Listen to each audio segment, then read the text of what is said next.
The last round, Sweden, saw some of the most spectacular racing of the season, and for the first time in the Rallycross RX era, we witnessed a home win and 35,000 ecstatic fans. Mattias Ekström set another benchmark by becoming the first ever driver to take maximum points from a World Rallycross round. The Swede topped the intermediate table after the heat, scoring 16 points. In semi-final 1, he crossed the line in first place and gained another top score of 6 points. The impressive rookie Sebastian Eriksson took the lead off the line in the final and began to open a gap. Meanwhile, Ekström jokered on lap 3 and came out just in front of Backrud to take second and started to close the gap on Eriksson. Suspension failure ended Eriksson's chances of victory on his World RX debut. Ekström saw his opportunity and set the fastest lap of the weekend.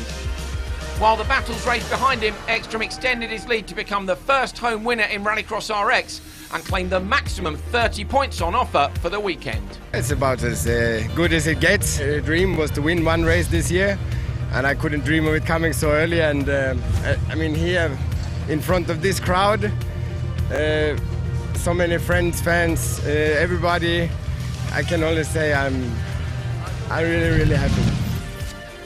After round 5 of 12, Reinis Nitish continues to lead, but Petter Solberg has closed the gap in second. And in the Teams Championship, Bordeaux MSE have a commanding lead. The FIA World Rallycross Championship has moved to the circuit Jules Tacchini in Mettet, Belgium, for round 6.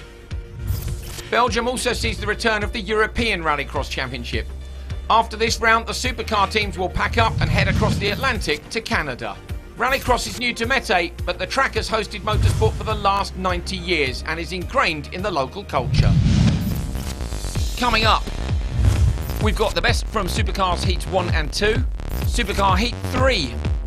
We go behind the scenes at 2 of the top World Championship teams, Supercar Heat 4, the live Supercar semi-finals, the live Super 1600 final, and of course the big one, the Supercar final. Here's the track preview presented by Ion Cameras. Away from the line, it's a 90-degree right-hander, then steep downhill on gravel, a gravel chicane and a tar hairpin to a long back straight. A very fast left over a small jump and another gravel chicane back onto the tar, standard lap inside, joker lap outside and down to the finish.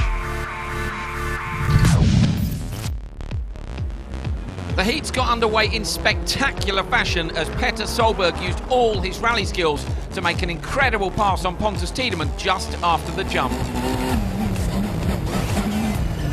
Robin Larsson set a new benchmark in race 5 with a great start and a lights to flag victory, but was immediately beaten by Anton Markland in the following race. The VW driver avoided the jostling into turn 1 and continues his impressive pace this season. Most spectacular start award went to Henning Solberg in the final race of Heat 1, but it was a disaster for Andreas Backrud, who suffered an engine failure and faced a race against time to make Heat 2. After retiring in Heat 1, Francois Duval charged to a great time in Heat 2, showing what might have been earlier in the day, but no sign of Backrud means he's unlikely to make the semi-finals. Race 4 saw carnage at the start with a multiple car contact seeing the tar barrier destroyed. Emil Oman avoided the worst of the problems to set a competitive time. Current champion Timur Timosyanov got a great start but got tagged and spun round, leaving David Sinead clear to take the heat race for the Monster Energy team. The final 2 races were all about the Joker Lap merge. Championship leader Nitish came together with Henning Solberg at high speed and both cars retired. Nitish will for sure not be world champion with that driving. I hope he grows up. Sometimes you have to lift. Markland and Heikkinen narrowly avoided collecting each other at the same place. They finished the heat in second and third, just 600ths apart. But Johan Kristoffersen set the fastest time of Heat 2. After Heats 1 and 2, Anton Markland leads overall from Johan Kristoffersen and Topi Heikkinen. Just inside the top 12 is Timur Timosyanov, and just outside it is Jacques Villeneuve. No doubt about it though, it's a 1-2-3 for the VW Polo, a very impressive performance indeed. It's technical and it takes quite a lot of the drivers, but of course it's also quite good for me. That's a quite unexperienced driver that nobody else have been here before as well, so everybody is at the same points already before the race. So it's really a lot of fun. To be good in after the first day here is a big relief, and I can sleep well tonight, I think.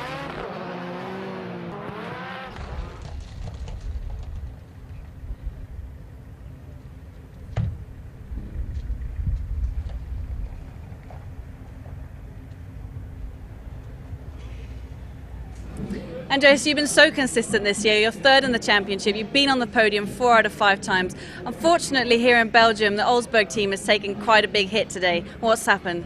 We actually broke the engine in the first heat, and it was not enough time to repair it in between. So, I mean, we did our best, and the mechanics was working so hard, and I'm really stoked to be in such a good team, which are they're putting their life into it and pushing 110%. And for tomorrow, that should just give me a better feeling to push even more and even harder. It's a small chance that we can be in the semi, and I'm going to grab that chance, you know. You see, you're team manager here at Ford Olsberg MSC, and Reinus Nittis today in Heat 2 had quite a big incident with Henning Solberg. What happened there? We've tried to study everything now. Apparently it seems that it was just a bad luck, really bad timing from both of them. So I think Henning had no place to go, and Reinus simply didn't see him. I mean, 0.2 of a second either way, it could have been avoided. But now they just arrived in a really bad timing, and that was the reason for that. So really pity. What does the damage on Reinus's car look like? It's fixable, quite bad, but it shouldn't be any problem for tomorrow. Thank you very much, Sissi. Thank you. Timo, new track for all drivers here at Mettet. How has the day been for you? Yeah, we start a new evolution of the tracks in rallycross from this year, when we need to build the circuit from the circuit racing. We need to build the rallycross, and the guys has done that one. The track is in some places very nice, but we have some tricky points on this track, and it's not so good for everybody on the driving. Francois Duval, it's been the first day here of the World Rallycross Championship in Mettet, Belgium. How has your day been? Yeah, the first heat is not so good, a little bit damage on the start, but the second one is very good. And the car is going very well. I'm very happy I drive in Belgium and very close in my house. The Polos are currently also running top 3 in the standings after Heat 1 and 2. Are you happy with the car as well? Yes, the car is very good. I like to drive this car. It's very good car. What do you think of the track, it being new? Yeah, it's new. It's not perfect, but it's the first time for the organize. It's quite not so bad. It's quite good. Little bit too twisty, but it's a rallycross.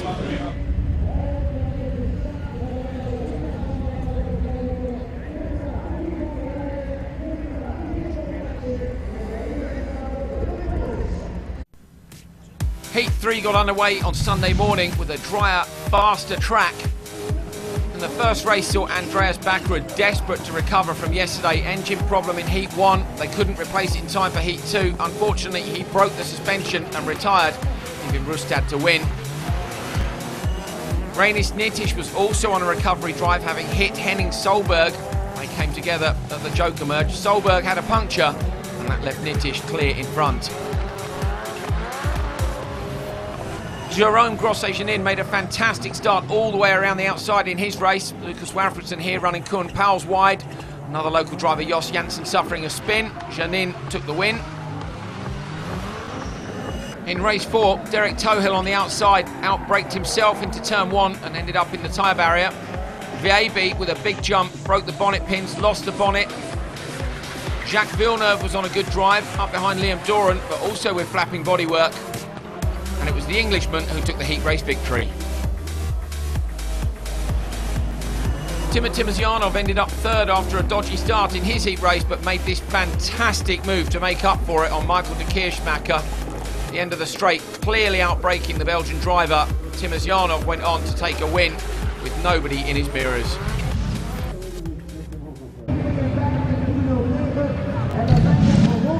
Getting towards the fast end of the heat. Heat 3, race 6. Petter Solberg, Francois Duval, Pontus Tiedemann, Emil Oman and Davy Genet. Very much looking forward to seeing this one. Solberg is on the inside. Solberg was saying that he's actually done some work with the engine guy on the starts, because we've seen it's been such a fine line whether he gets a good start or whether the car dies. And he had a couple of bad starts yesterday, and that's really costing him time and putting him back in traffic. So they've done a lot of work to try and improve that. There's Pernilla, Petter's wife, up in the spotters tower. They're about to leave the line. She's going to be filming them away from it. It's not a great start from Petter, but he makes it back up. Look how fast that car is. Genet tries to come all the way around the outside. Genet's done it for the Monster Energy World RX team. Solberg's on the gas up the inside. He's going to be late on the brakes. Genet carries the sprint. Great start by the Frenchman. Great move. Again, we've seen it done. It's such a fine line. You can see how much the wheels are spinning there, hard on the throttle, trying to get the car to bite up and grip and drive it forward. I didn't think he was going to do it because Solberg was super late on the brakes on the inside. On board with Tiedemann. Yeah, it was on board with Tiedemann. Yeah, Genet at the front there. Solberg's right behind him. I wonder if Solberg will immediately joke and try and get... Oh, he's done it! Solberg's done him! Genet ran just slightly wide and Solberg was straight up the inside. Genet goes to the joker lap. Duval's gone with him and so's Oman. I was just going to say Solberg probably needs a joker, but Genet's went in a little bit deep, and then because it's such a tight sequence of corners, it really catches you up. And Solberg, he hung back, got a great run. Genet was out in all the ropes, on board with Tiedemann here. A little bit of power, then hard on the brakes, flicking left through the right, real close to the tyres, and then a little bit of handbrake. See that? You can see the rear wheels just locking up to get the car to. This little twisty section really suits the rally boys, doesn't it? Duval we're looking at now yesterday, particularly when it was wet yesterday. Duval and Solberg were unbelievable. They were using the car so much to change direction, real hard on the left foot brake just to get in the car to turn, and using the car's momentum, which comes from the rallying side of things. Solberg's commitment over the jump as well, and again into the left hand of the car's just not straight. A little bit of left foot brake all the way out. He's smoke in the rear tyres like we saw in Sweden over the start finish line. Super hard on the brakes into the left hand, and this is where he's so fast over the crest and down. We saw him pass Tiedemann, who follows him now on that very jump and slope yesterday. Solberg with a 38.7 there, so a very quick lap, so he's out front. The spotters will be telling him what he needs to do and what his lap time's like, but you know, he'll get a feeling, he knows the car's good. He was trying some different things in practice, and it looks like the car, look how hard it is. You can see the wheel, front wheel's flicking all the way into the corner opposite lock. Just look how close it is. It just looked like he brushed it there, and then he gets it flicked straight. The car's never really straight for it goes to the left car. Genet clipped the tyres massively in the background, all the way up into two wheels. Genet then, with bits of bodywork hanging off, hopefully the car will remain in one piece. There's Pernilla Solberg in the eye on spotters tower, looking down. Petter's got to joker. Remember, he missed the joker once this year back at Linden Hill. We saw them doing a radio check, Andrew, on the first day, round the whole track on foot. Just to check that doesn't happen again, well, I'm going to put it out there. I think Solberg's going to take quickest time at this rate. He's putting two real quick laps. As long as he doesn't make any mistakes, takes a good joker, which, you know, he doesn't make many mistakes, does he, Solberg? You can just see he's dancing the whole way in. The attitude of the car looks fantastic. From that speed as well, to move the car around like that, and it's one car width through there. Solberg has to joker now round the outside. Tiedemann's going to have to go with him. They've got a big gap over everyone else. It's all about the run down to the finish line. He gets it hooked up every inch of the track by Solberg, down to the flag. 2:44.2. Duval very hard on the brakes behind Genet there, nearly collected him after the finish. On board with Genet, deep breath. Pressure's over for now. There's the Monster Energy rig, no doubt supporting David Genet, but it's Petter Solberg who takes the win. Pontus, Tiedemann, Genet, Duval and Oman. Solberg slots into second, just 1/10 off it. Molly is up in the eye on spotters tower, I suspect with Pernilla Solberg. Pernilla, Petter seems to have found the perfect setup for this track now. Yeah, I think it's good. He struggled with the starts yesterday. Didn't really come off the start line properly. Now it looked much better, and this first corner here is really crucial. So I think the starts, if anywhere, is really important here. So finally it looks better. Thank you very much, Pernilla. Thank you. Pleased then with that performance, as are the crowd. We've got a great crowd here in Belgium. Here's a look at the start. Petter on the inside, Andrew. But watch Genet around the outside. You can see he carries so much speed. A little tug on the handbrake, then hard on the throttle, gets the wheel spinning, and it drives it forward. Here is the move Solberg's going to come. Look, Genet turned it in too hard, out in all the dirt, and Solberg drives through. Solberg then with an easy pass. That allowed him to get away. Look at the camber on the wheels as they drop to full suspension drop over the crest, down the hill. Duval and Tiedemann in there as well. Lots of rally drivers in this one, but it was a checker flag for Solberg. Very impressive performance, just a 10th of Nittish's time. Heat 3, race 7. Johan Kristoffersen, Anton Markland and Topi Heikkinen, Timmy Hansen and Robin Larsson. Just getting the cars lined up. You can see the little levers on the track in front of the cars. That's the jump start sensors, not photocells here. They're using a mechanical lever, 12 centimetres from the front of the car to make sure nobody gets an unfair start. You can guess the lights if you fancy your chances. Let's see if anybody has a crack this time. Very, very even start across the whole line. Markland and Heikkinen with Kristoffersen. Kristoffersen backs in behind them. Heikkinen has contact with Markland, but Timmy Hansen gets pushed wide. down the hill. It's a bit of a fight. Heikkinen's going to slot into third place. I think Markkanen's got it. So Markkanen in the lead from Kristoffersen, Heikkinen third, Hansen fourth and Larsen fifth. So we can see it's really changed. Yesterday it was always the inside guy that kind of came out in front, but now Markkanen comes from the second row, or the second position, and comes around the outside. So I think by the lead car being on the inside, time to slow it a lot more at the apex, and they can carry the momentum around. Timmy got a little bit muscled out. You saw Larsen actually hit the brakes really early, go right to try and get underneath the guy, but didn't quite play out. And that's Heikkinen going to the J-cut, followed by Larsen. Sensible move from them to get out of traffic. Timmy Hansen's now got a bit clearer in front of him. Hansen was very fast this morning in warm-up. Markkanen is being hustled big time by Kristoffersen.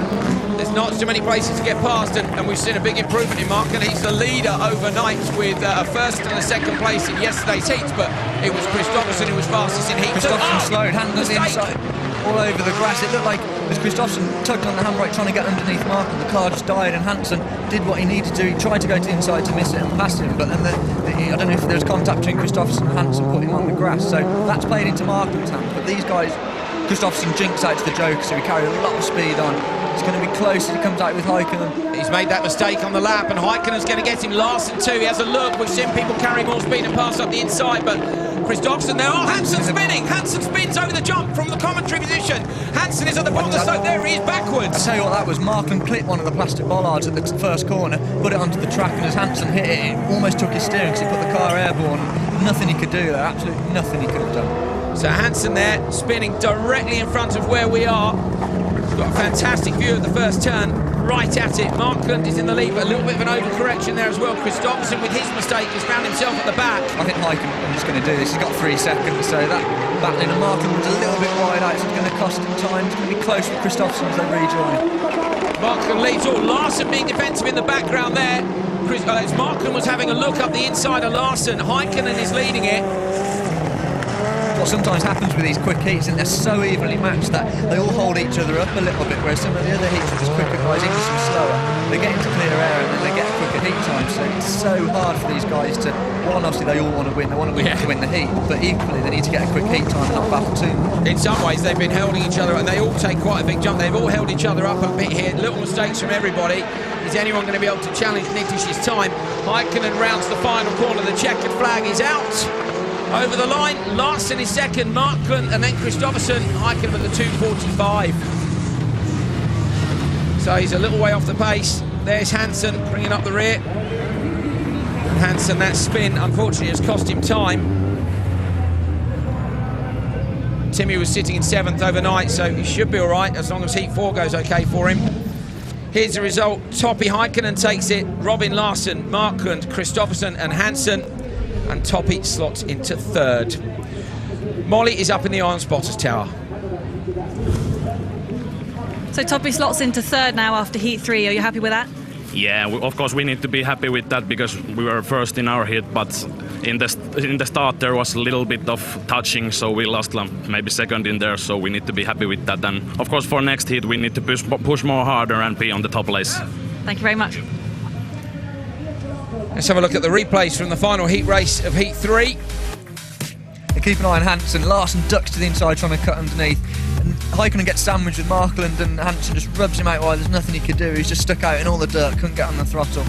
This is Markkanen real close. Look, Kristoffersen there on the handbrake. The car just dies a little bit. Hansen up the inside. He's knocked him onto the ground. There was nothing he could do. No, if he'd stayed really on the tar, he'd have been race. able to get past him, wouldn't he? It's a shame for Timmy. This was Timmy's spin. You can see the barrier under the car there, so that's what caused it. Again, nothing he could do. It just took his steering away and upset the car's balance. So, real unlucky heat for Timmy, but a great win for Toppy.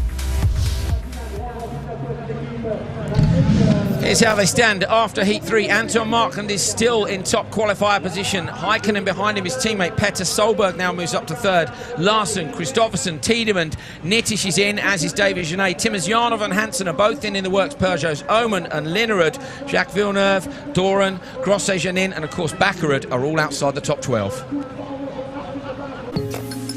Behind all the top Rallycross RX drivers are a dedicated team of people who work tirelessly to help them achieve their results.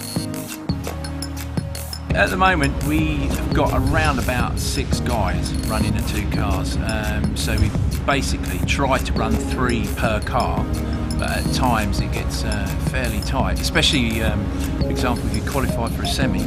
And at that point, when it gets really tight for the timescales, it can get very, very tricky. So some teams run a lot more, and I think maybe in hindsight, looking at it, that's possibly the way to go. We've got 3 engine guys, we've got a suspension engineer, we've got 3 car engineers, 3 or 4 mechanics per car, catering, obviously team principal, the drivers, so around 30 people probably we've got here this weekend. Adaptable guys as well is the main thing, and that in alone is really, really tricky. It's not a situation where quite a lot of the time you bolt a part on, take it off. It's right, okay, we've actually got to make it, because the cars are generally very much prototypes all the time, so they're always changing. What we have is a chain on each car, which is you have someone in charge, and then you'll have a group of guys working below them that'll have their job roles on the car. So they all work together, obviously, and communicate to get the job done. So it's quite a well-oiled machine you have to run to be successful. Immediately after the event here in Belgium, the teams have an enormous amount of work to do as they prepare for the first time for an FIA Rallycross Championship to leave Europe and travel around the world. First stop is Canada, later in the season Turkey, and at the end of the year, Argentina. But we have to prepare a packing list known as a carnet for shipping the cars out on a temporary export. Service schedules have had to change because we might change an engine last round rather than this round, because there's such a short time frame to get the cars to Rotterdam to ship them. So there's a lot of different things to take into consideration for sure. It's not that easy because you haven't got the spare cars available, and the parts that you're using you take to the events. So for example, like here, we'll have to pack everything away Sunday night, and everything will have to be packed really quickly, including car re-prep, into the containers and get them across to Canada as soon as we can. It's an enormous amount of hard work that goes on from everybody in the team, and win or lose, the emotions are shared by everyone.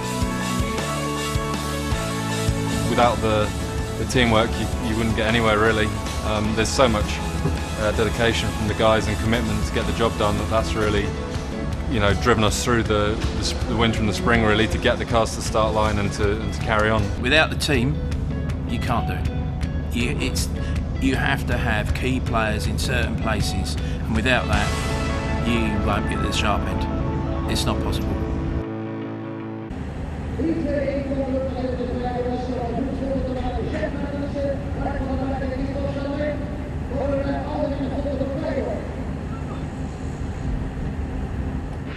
Hi, I'm Andreas Backerud. I'm here in the Oldsbergs MSC10. I'm a driver of my Ford Fiesta ST RX car. Let's have a look. So, radiator in the back, a beast of a car. My office this weekend, somebody have placed a crocodile in there, I don't know. Most likely my lovely mechanics Gavin and Kim. What are you guys doing? Repairing the cars in Sweden. Quite bad damage with 2 punctures. I hear Rainis is in the background. I think we need to check it out. Rainis, are you still on Facebook? I'm on Facebook. I inform my spectators with news, Important stuff. How are you? All good? Yeah, I'm good. Car is ready and I'm ready for fighting. So we have some big TV screen where we are playing the FIFA World Championship right now. I'm Norway, they are not in it. Neither is Latvia. Let's check inside. So here is our meeting room where we try to plan everything. Everything has a plan and we make the tactics here. Up here is the engineer's bed. We have a shower and we have a small toilet. Probably Rainis have been in here, so... Even further up, we have the mechanics beds. And as you see, we are traveling around the world and we are one big happy family. So here is actually the magic room, the chef room. We have sometimes over 80 guests here. This weekend we have around 60. Sture is an amazing cook, but we have to be a little bit quiet today because they're having a team meeting. Sorry. When we are in the race weekend, we need a lot of spare parts with us because somebody is crashing our cars, Rainis. Here we have pipes, dynamo, tires, body, all the body works, windows, windscreens, we have stickers for the car, fuel, lots of more tires and some more tires, and after that some wheels and some tires and fuel. I don't know. On the balcony we see everything, but the main thing is what's happened on the track this weekend. Coming up, Supercar Heat 4, the live Supercar semi-finals, the live Super 1600 final, and the final for Supercars.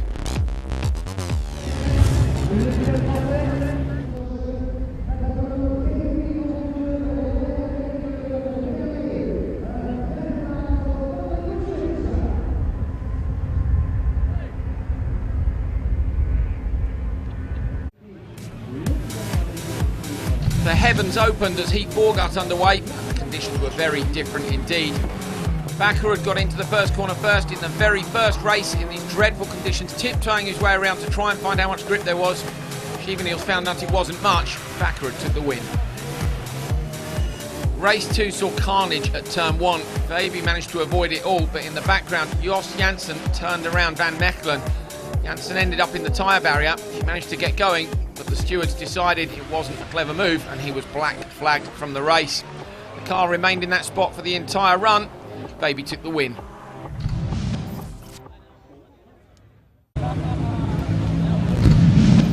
Race 3, Heat 4, Koen Pauwels, Alexander Thiel, Henning Solberg, Timmy Hansen and Pavel Kutny. Wipers are on. Still raining in Belgium. It's not as heavy as it was when it first arrived. We've got bright skies coming in from the side the weather came in from, so maybe it'll dry out later in the day, but certainly for now, it's a wet one. Let's see who gambles right with the start settings.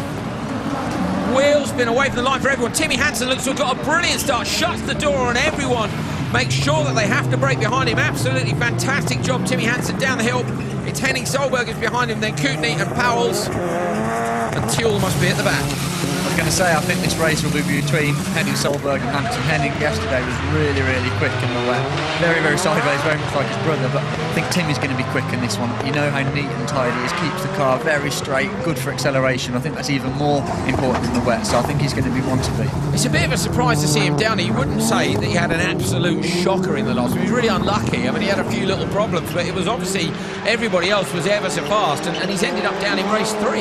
Yeah, he's just been a bit unlucky here and there. The doors haven't quite opened for him. He's just been a bit unfortunate. He's been very quick.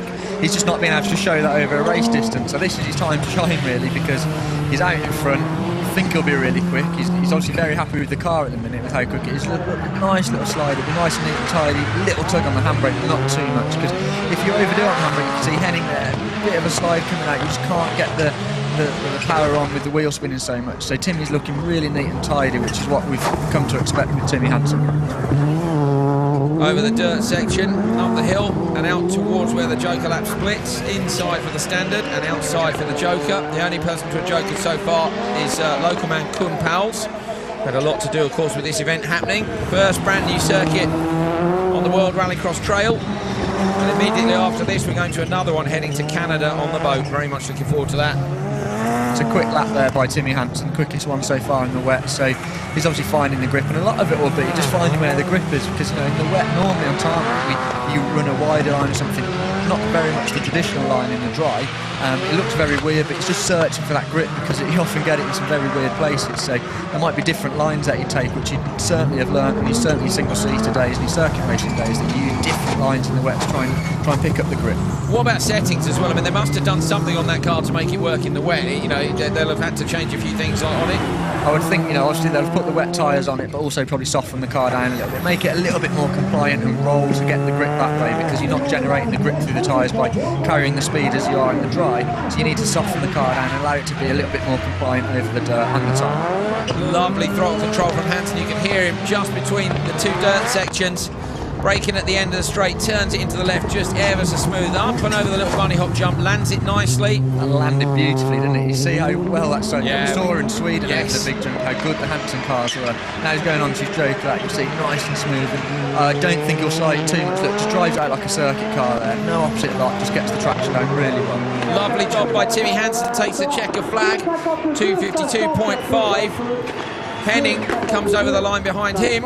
Here's the Joker lap. Pauwels is going to come out, and so in in the background, that's going to be Tuel, who's gone all the way. Tuel never made it up from 5th place, so took the joker on the last lap. Didn't make any difference to him. Brilliant drive by Timmy Hansen, that has to be said. Here's the results. Timmy Hansen with a 2:52 from Henning, Kuhn, Pavel and Alexandra, but look at where he slots in. 9 seconds faster than Andreas Backer. That's an incredible performance. Here's the replay. Great start. It's all down to the start, and the start's even more crucial in these conditions with the dirt on the windscreen. So I think once he knew he got that, he knew it was his race to lose. He could show the pace he's been promising all weekend and all season so far. So really impressive time by Timmy Hansen, as we'd come to expect. That was the line. Henning came across it in second. Molly is just beneath us in the spotters town. She's having a very quick chat with Timmy Hansen. Timmy, you're currently in 10th position and you had a great race now, but obviously the rain has stopped. What does that mean? Yeah, I did the best we could. The car felt amazing and we did a really good run, puts us in first for the moment, but it all depends on how fast the track dries up. If the rain continues, I think we can be fastest overall, so I'm crossing my fingers for that. Best of luck, thank you. Well, Lucas Walfridsson, Tommy Rustad, Michael de Kirchmacher, Andy Scott and Peter Hedstrom are in this one. They're pushing de Kirchmacher backwards. I don't think he's going to make it. De Kirchmacher, they're not on the line. He's missed the lineup surely. I think they've stopped him.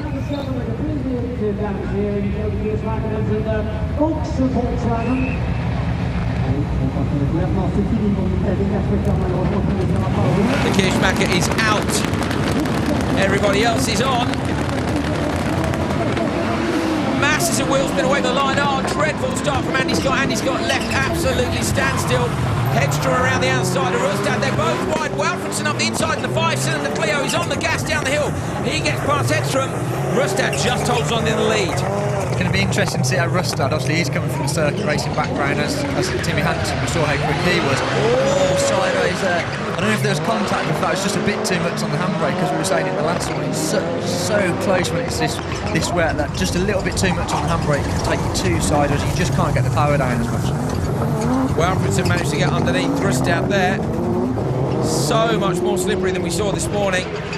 Both those guys go to the joker. Oh, sorry, the standard lap. Look at Walfridsson struggling for grip, Andrew, and he hasn't got traction. Rustad's alongside him. Who's going to be late on the brakes? Oh, contact. Oh, Walfridsson turned him round. Walfridsson turned him round. Rustad misses the end of the tyres. How does he miss the end of the tyres?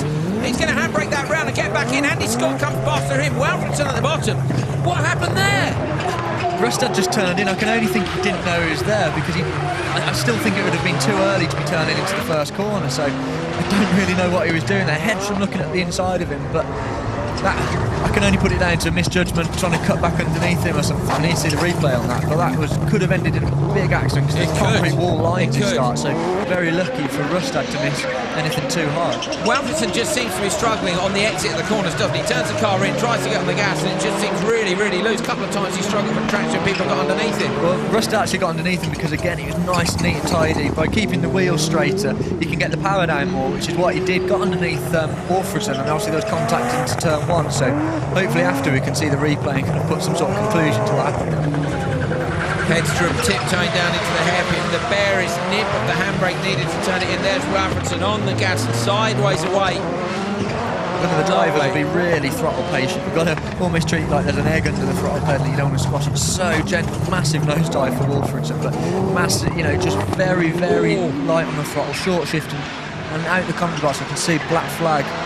Yeah, black flag for Walfridsson. So there again, there's 2 black flags so far in this heat. They've obviously looked at it and thut it was too bad a move to take him out of the race. Walfridsson with his window hanging out, he's seen the black flag, but has decided not to pull off on this lap. Maybe he hasn't seen the black flag. He's got enough going on in the wet, really. Either way, the spotter will be on the radio. Oh, I can see again outside the comms box. Rustad's just had a massive spin coming out the normal lap. He's clipped the tyre wall and he's facing the wrong way. He's got it going again. You can just see he just came out the normal lap, a bit too sideways on the power, clipped the tyres and it just spun him straight round. So Rustad then has been round twice in this one. Once it wasn't his own fault and once it looks like it probably was. Peter Hedstrom comes around the outside on the Joker. Walfridsson is on the inside. It won't matter where they finish because Walfridsson has been disqualified. So it's going to be Hedstrom that takes that, despite how it looks over the line. Let's have a look at the replays. And finally, we might be able to figure out just exactly what happened. It looked to me like Walfridsson turned him round, but we'll let Andrew Jordan judge it. So off the start, you can see Andy Scott's been left on the line. Rustad, good start. Then a little bit of contact with him and Hedstrom. Wolfson looks at the inside, couldn't quite get it done. And this is where Rustad, a bit too much on the handbrake. Walfridsson got underneath him, got the traction off. And then we're going to see Rustad on the inside, and Wolfson's turned in on him, and that was way too soon to be turning into the corner, so I have no idea what he was thinking there. This is Rustad, look, carries so much speed through. He's obviously pretty annoyed. You see how much speed he's carried in. And massive recovery, almost got it going again straight away, but yeah, bit of a naughty move from Wolfridsson there.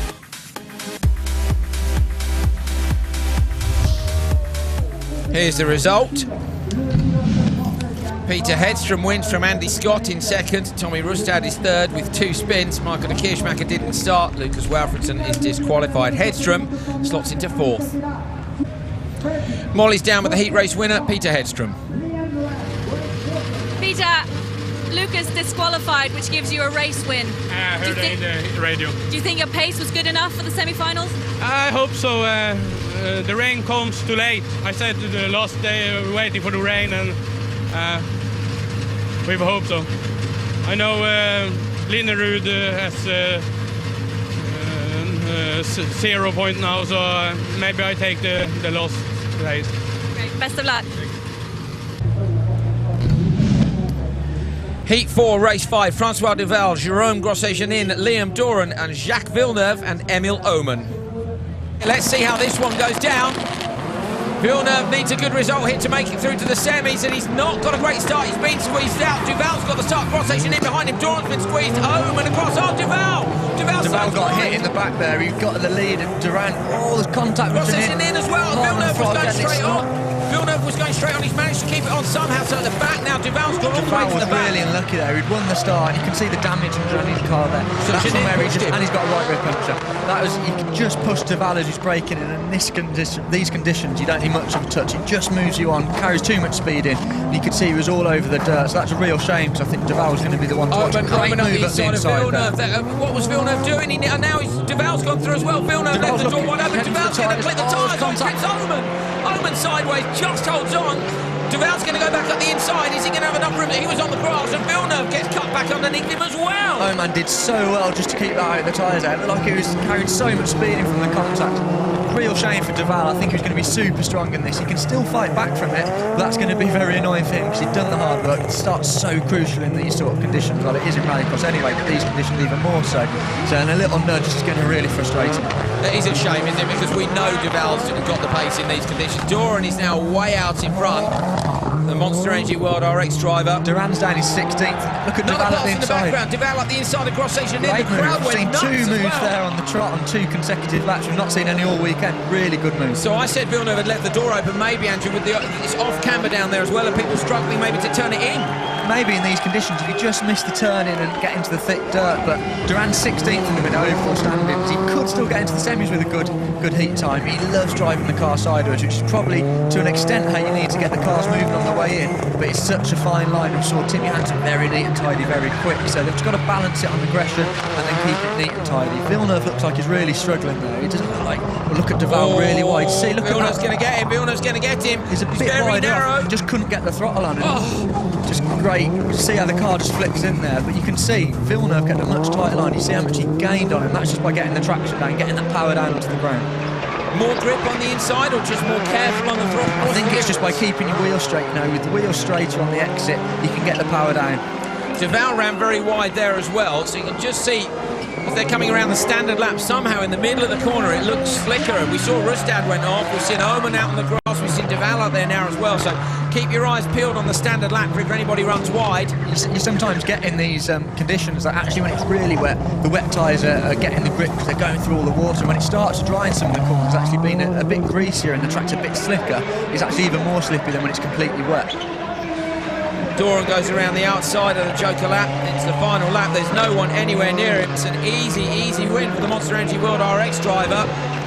Certainly in terms of the gap, not in terms of the conditions. 2:57 is not a bad time by Liam either. Duval all the way out over the paint in front of his home crowd. Villeneuve's alongside him down to the line. The crowd have gone nuts behind us, and it was Duval who got it. Very crowd pleasing. Oh, a bit naughty there, sideways past the finish marshal, standing in the middle of the road.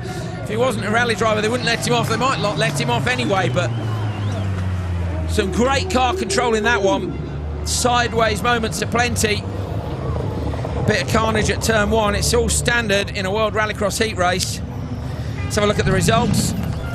Liam Doran from Francois Duval, Jacques Villeneuve, Jérôme Grosset-Janin and Emil Oman. Doran slots into third, everybody else is outside the top 8. A look at the replays now. Andrew Jordan, talk us through this Keep an eye first on the corner car on the carnage. inside, Duval, if we flick to it. You see he's in the lead, a little bit of contact, that just pushes the car. You can see him on the handbrake trying to get it turned, but because of the hit, he's carried so much speed in it. Contact there with Janin, turned him right, real sideways. That might have caused the puncture actually with the contact there with Oman and Villeneuve into Janin.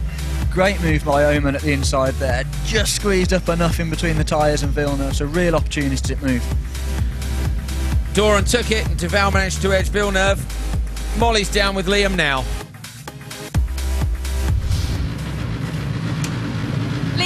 Liam, you needed a good heat time now in Heat 4. You feeling confident in the rain? Yeah, that's pretty good, I think. I mean, I'm not fastest overall, but the guys who just went before me had a drier track than me, and I beat those guys by a clear distance. So I felt good. The car felt really good in the slippery conditions, and that's the first time it's felt good in slippery conditions this year. So I'm happy and just need to qualify. If it stays like this and I can qualify, I'm confident I can get back up there. Are you hoping for rain for the rest of the day? Yeah, now my car feels like that. I'm hoping it stays like this.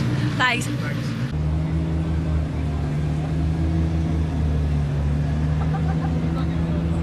You're currently third in the championship. What does 0 points, what does that mean for you this weekend? I think it will pull me back to 4th or 5th. It doesn't matter so much. I think we can count the points after Argentina, I think. But yeah, I mean, I'm still looking forward. I think this was, I think I learned more from it than what I lose. So when I come to summer, I will train so hard. I will be so perfect prepared for Canada. So when we get back to Canada, I promise you guys, I will be in the top. So I guess it was good to test out the cars in both wet and dry conditions here in Mettet. Yeah, it was. Obviously, things have been very changeable all season. Finland was a very wet race. But what happened here today was the rain come on. We had literally 5 minutes to get the tyres on the car. We never had really any time to alter setup or strategies or anything. So it was literally throw wet tyres on it and go and drive a car with a dry setup. So, yeah, normally, if we'd had a longer period, we'd have made some adjustment to dampers and the engine mapping, and would have certainly helped with the start and the drivability of the car. You now have a massive pack to do before Canada. How do you go about that? Yeah, we're in a mad panic now to get packed up and head back to base. We've quite a lot of work to do before we get everything put into shipping containers, but obviously heading to Canada, Jack's home race, we need to make sure the cars are in, first class order. So yeah, it's going to be a lot of long hours between now and closing the doors on the containers. Like you were saying, it's Jack's home race. What does that mean for the Albertech team? Yeah, I'm sure we're going to get a lot of attention. I mean, we've been doing a lot of preparation work behind the scenes, so we've been in touch with a promoter at the circuit, so hopefully we're well prepared. We hope to test on the Tuesday before the event, so hopefully we're going to be in good shape. Could it be Jack's lucky weekend to get through to the semis? I hope he goes further than the semis. I mean, he's pretty frustrated at the moment, as is the team. So, yeah, home race. Hopefully it'll be nice and dry, and yeah, I'm hoping he can pull it off. Have you had a chance to work a lot on setup now in the rain on the car?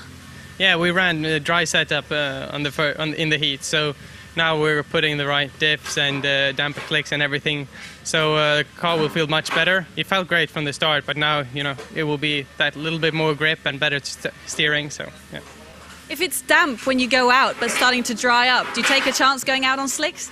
Yeah, we have had so many situations like that this year, and you get so nervous by not knowing what tires to go on. But hopefully it's wet or dry enough so that everyone goes on the same. Thank you very much. Best of luck. Thanks.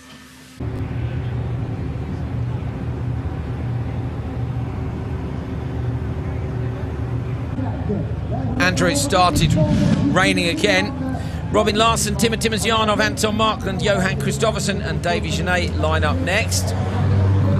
Race 6, there's just 2 to go. Timosjanov in the works 2:08. Timmy Hansen's actually 5 seconds quicker than anyone at the minute. That's going to be very hard to beat. He looked quick, didn't he? And you could tell in his interview the smile on his face. He didn't really need to say anything, did he? He was obviously very happy with the car. Timosjanov there just clunked it into gear, handbrake on, anti-lag system on, and full throttle. You can hear the car banging off the limiter. Markland in the polo in the middle is currently the top qualifier. Fairly even start down towards turn 1. Oh, and across them all comes Kristoffersen. Great job by him. Markland's in second. Kristoffersen runs wide. Larsson up the inside of all of them. Timosjanov behind. Contact between him and Genet. Timosjanov's at the back. Markland's hoping to slot in somewhere in there. So at the minute you can see in front, Larsson behind him, Kristoffersen. Timosjanov did end up in 4th place. Genet is in 3rd. Again, we see those 2 different lines. Kristoffersen all the way around the outside, loads of throttle, loads of wheel spin trying to pull it straight. Larsson nice and neat and tidy at the inside, got the drive out. Markland was a bit unfortunate, just got bundled out a little bit there. He was on the outside in the middle of the kind of a sandwich and got bundled out to the last positions. But he needs to remember at the minute he's leading the standings. This Timosjanov, the Joker is wide. He's wide on the Joker. He's losing traction. Yeah, he looked like he probably just outbraked himself there. Couldn't quite get the car turned in. Bumper hanging off Timosjanov. He was right up behind Genet. I think he felt Genet was holding him up, so he went straight for the Joker. Larsson, you're looking at leading in the Audi. A brilliant performance, of course, in the UK, but has struggled ever since. See whether or not he can set a decent time, find himself up in the semis again, give himself a shot at another podium. Larsson's been really, really impressive this weekend. He's been quick in every walk, every practice session and every race, so if he can have a bit of luck, he looks like he's really on top of his game here this weekend. They're taking it easy over the jump. Is that to get the car turned in after it? You know, this morning we saw people fly the jump big time. Now they're lifting and just... Yeah, obviously because it's wet, you've got to brake earlier, so if you're in mid-air, you can't be on the brake, so they're just braking a bit, jumping a bit short so they can get the car on the ground, get the car stopped more under control, rather than kind of if you jump too far. Look, massive side, he's spun. Spin for Larsson, the leader has spun. He gets back on the gas. He's aiming for a full donut to get it back on the track again. Oh, Timosjanov nearly collects him. Larsson sideways again. Kristoffersen's in the difference. Larsson's gone. Timosjanov up the inside. I wonder if he's broken a drive shaft, something to spin 2 corners consecutive like that. I wonder if he's broken a left rear drive shaft, something that way. It's so easy to spin these cars or something like that. I wouldn't think that's just 2 mistakes in a row. And what a knife edge they're on, Andrew. No, just goes to show, doesn't it? There he was, just in front, under pressure from Kristoffersen. He's dropped it, and that's it. He's gone to the back. It's really disappointing for Larsson. We were just saying how quick he's been all weekend, and he really didn't need that. It's played into Kristoffersen's hands. See how much damage this first corner in these conditions. He's creating so much contact. He's just about trying to keep it neat and tidy. Timosjanov's got a whole front bumper missing from the first corner. There you go. Peugeot Hansen car looking a bit second-hand. They'll have it looking spick and span for the semis, assuming he makes it. Listen to the throttle control there. Timosjanov actually dropping it down a gear there. He's just a little bit bogged, wasn't it? You could hear it, just didn't pick up, so he dropped it down a gear, then down 1 gear, turns it in, watch, he'll go light. He goes light over the bump and gets it nice and settled. Left foot braking the whole way in just to keep the car balanced. Lovely, lovely on board with Timosjanov, but this is the man who's going to take the heat race win. Kristoffersen, checker flag waves. Timosjanov comes out after a little bit of carnage in second. Markland managed to stay out of trouble there for 3rd. Larsson after a double spin in 4th, so Larsson seems to have been able to keep up after the mistake, so not ideal. David Genet right at the back. Here are the replays. Down into turn 1, everybody came together. Timosjanov got just completely squeezed out, had to back out of it. Everyone's trying to get to the inside and into the clean line, and you could see it just almost pulled his bumper off straight away. Kristoffersen there in front. This is Genet all over the grass on the exit there. You can see he's got his washer trying to clear the gravel. Timosjanov there, he had to hit the brakes, there was nothing he could do, but that's just not helping his heat time. And then Larsson off to the right again, so 2 spins for Larsson in 2 corners. That opened the door for Timo to come through. He takes second. 2:55.3 for Kristoffersen is a good time as well. Let's have a look at the results. Kristoffersen then, there is that 2:55. Timosjanov, Markland, Larsson and Genet.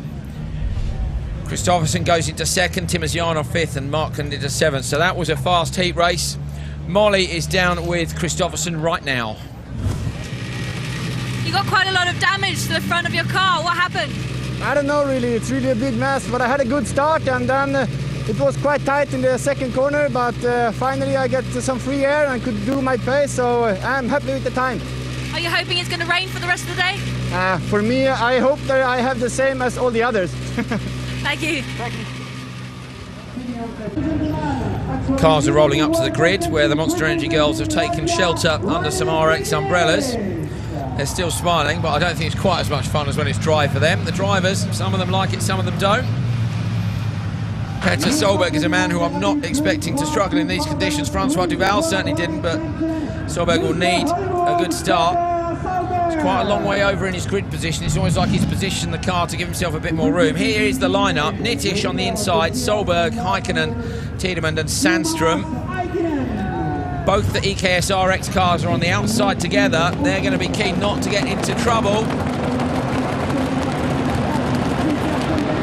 Oh, incredible noise. Nittish with a dreadful start. Heikkinen's ahead of Solberg. Solberg is up the inside. Around the outside, who's it?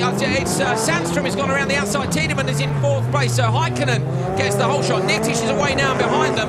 Luckily, hasn't lost too much time, but he's going to have to now keep his nose clean, try and make it through. Championship leader and 2nd place man, both in this race. Great shame for Nittish there. Solberg, we were talking to earlier, and actually in the drive warm-up this morning, he was trying some wet setups on the car just to see what it feels like. So a very good move by the team there to try and do that, so he can go into this race knowing what the car's going to feel like. They'll have softened the car down, and so he's going into this race with a bit of experience. Solberg with a clever, well, maybe a decent weather forecast from the sounds of things. Solberg, it looks like knew something was coming. Nittish looks like he's going to the Joker on the first lap. He has. We're looking at the leaders. Heikkinen over the jump in the VW Polo. Heikkinen coming on strong here this weekend. Solberg behind him. The World Rally champion, of course, in 2003. Desperate to pick up another FIA title. Wants to be the first man to hold 2 FIA titles. He's in a bit of a virtual race, of course, with Loeb, who's trying to do the same in the World Touring Car Championship this year. This weekend so far is playing into Solberg's hands in terms of championship. You know, Nittish had a bad one so far. Backwards had a really bad one. Solberg's been there collecting points, and that's been his mentality all year. It's not necessarily go for race wins all the time, but just keep scoring points, even through the qualifying stages. You know, he was happy to be 5th overall overnight. It's good points. You can see him just moving the car around. But Sandström's looking really good. Again, another circuit race. Was he keeping it neat and tidy? He's looking very strong behind Solberg. I'm impressed with Sandström, to be fair. When we saw him in warm-up, I mean, it was the right approach, wasn't it? You know, you kind of want everyone to come out and go all guns blazing, but Sandström was feeling his way round. He's built his speed up. Now, in these dreadful conditions, he's actually bang on it with Petter Solberg. Absolutely. You know, this is his first rallycross experience, and he's doing it at a world championship level, so thrown in at the deep end. But I think these conditions will have really played into his hands, keeping it nice and neat and tidy, like we saw with Timmy Hansen. And he looks like he's giving Solberg a bit of stick there. He is. Solberg goes to the Joker lap, gets out of that. Sandström is on the inside. Solberg's a bit wide on the Joker lap. We've seen how slippery it is up at that end. Of course, they're only doing that lap the once. Heikkinen pitches it in at turn 1. Solberg there, comes across the line. He's in 3rd at the moment. Oh, big jump from Solberg. Heikkinen through the gravel section at the bottom. A nip on the handbrake, and then feather the throttle. Sandström with the same. Oh, Solberg had to dip the clutch, maybe. It bogged, didn't it? On board with Tiedemann down the fast straight. Now we're going to stay on board. Look how much dirt's on the screen. A little bit of brake, flick it left and right, and the car goes light. Heikkinen's doing a really good job. Nice and neat, but again, he's just scoring all the time. Every round he's there or there. Oh, Sandström nearly went for the normal lap then, didn't he? Oh, he changed his mind. He went for the normal lap, and then he's lost time there. So Sandström has lost time. Tiedemann and Sandström side by side. Sandström carries loads of speed. He gets in front of Tiedemann. I think over the line he would have got that done, but it was a win for Heikkinen. Solberg 2nd. Sandström in 3rd. Where's Reinis Nittish?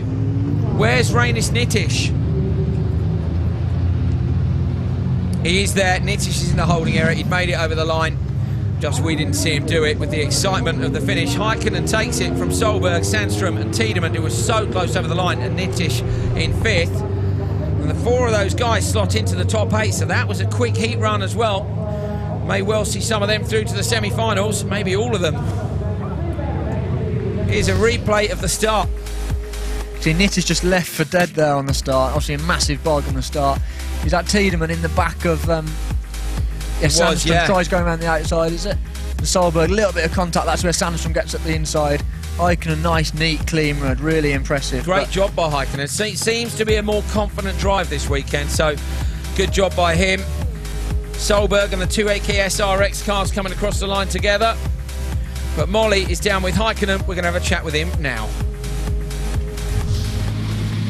Toppy, you're looking confident out there. Are you enjoying yourself? Yeah, this Volkswagen started to be a really good car, so I really enjoy to drive, and I'm really happy right now. So I think we found really good setup on the rain also, so I'm really confident right now.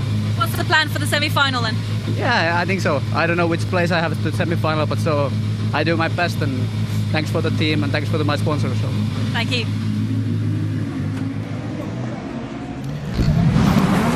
Well, here's the standings after the 4 heats then. Häkkinen, in fact, is the highest qualifier with Markland in second. That is a brilliant result for VW Markland. Top 12 are through, just outside. Villeneuve hasn't made it again, neither's Henning Solberg. Sandstrom just misses out, a shame after that performance. Here's the semi-final lineups. Odds go to number 1, Häkkinen, Kristoffersen, Larsen, Hansen, Nittisch and Hedström. Evens to semi-final 2, Markland, Solberg, Tiedemann, Timosyanov, Doran and Genet. There's more to come. The live Supercar semi-finals, the live Super 1600 final, and the final for Supercars.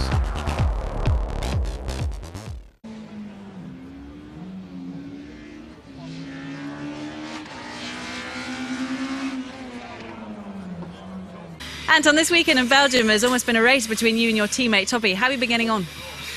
It has been really a lot of fun. I mean, both of us have had really a lot of pace, and unfortunately I was struggling a little bit now in the last heat with some contact in the first corner and front wheels that was pointing in every direction. But still I was scoring quite a good lap times, and I was 8th time, I think, I'm not really sure. But anyway, I'm 2nd overall and Toppy is 1st, which is really, really good. I mean, the Polos have been at the top all weekend. Do you think there's any particular reason for that? No, I don't really think so. Maybe it's a brand new track. We have brand new cars, so we don't have any setups ready for every track that we come to. Most of the guys have had their cars to the other tracks the last year or earlier on, and we have to find the setup on the practices and so on. But here everybody's starting from scratch, and you have to find the speed very quickly, and I think that suits us very well. What's the plan to get to the final? I mean, I'm on the inside in the first corner now in the semis, and I will go for a really good start, and I hope that no one pushes me off the track like in the last heat. And then after that, just keep it tight, drive as fast as I can, and for sure be a little bit safe. What do you think about the track being that the first corner's only run once? Yeah, the first corner is really difficult for the drivers because you can start first, and if nobody's respecting you on the back, then it will be a big problem because the track is going too much to the right side. It's too tight for the supercars guys, and they're starting to fight immediately before to go into that one on the straight, and the straight is not so long. If you have not a brilliant start, then you are quite equal in the end of the straight, and you need to brake. Somebody's braking, somebody's not. In the end, the result is somebody's in, somebody's out of the track. Pontus, new track, and the weather is proving difficult conditions here today. How's it been going for you? For me, it's going perfect. Clean hits, quite good speed. So we are in the semi-final just as the target. So we're really happy with that. And now it's a new race starting. So now it will be harder, I think. What do you think about the track? For me, I like the track. It's a little bit tricky, and that I like actually. So it's good. It's just the first corner is quite narrow all the time with all the drivers, but yeah, that's life. There hasn't been much chance to test setup on wet conditions here. What have you been doing to look at that? No, we just follow our guiding, so that's the only thing we do, and yeah, I mean it's working quite good. Yep. Thank you very much.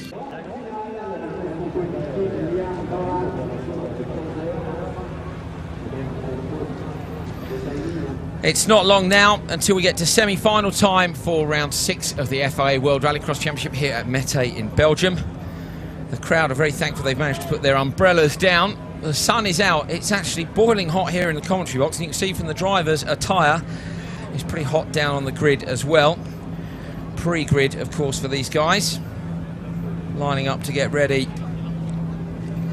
to go and battle it out for those places through to the final. Remember, 6 in each semi. Only the top 3 managed to go through. Heat 3 was dry, Heat 4 was soaking wet. But the track now is patchy. It's going to be very, very hard for them to choose what tyres to be out on, what settings to go for. So stick with us, because this is going to be fantastic.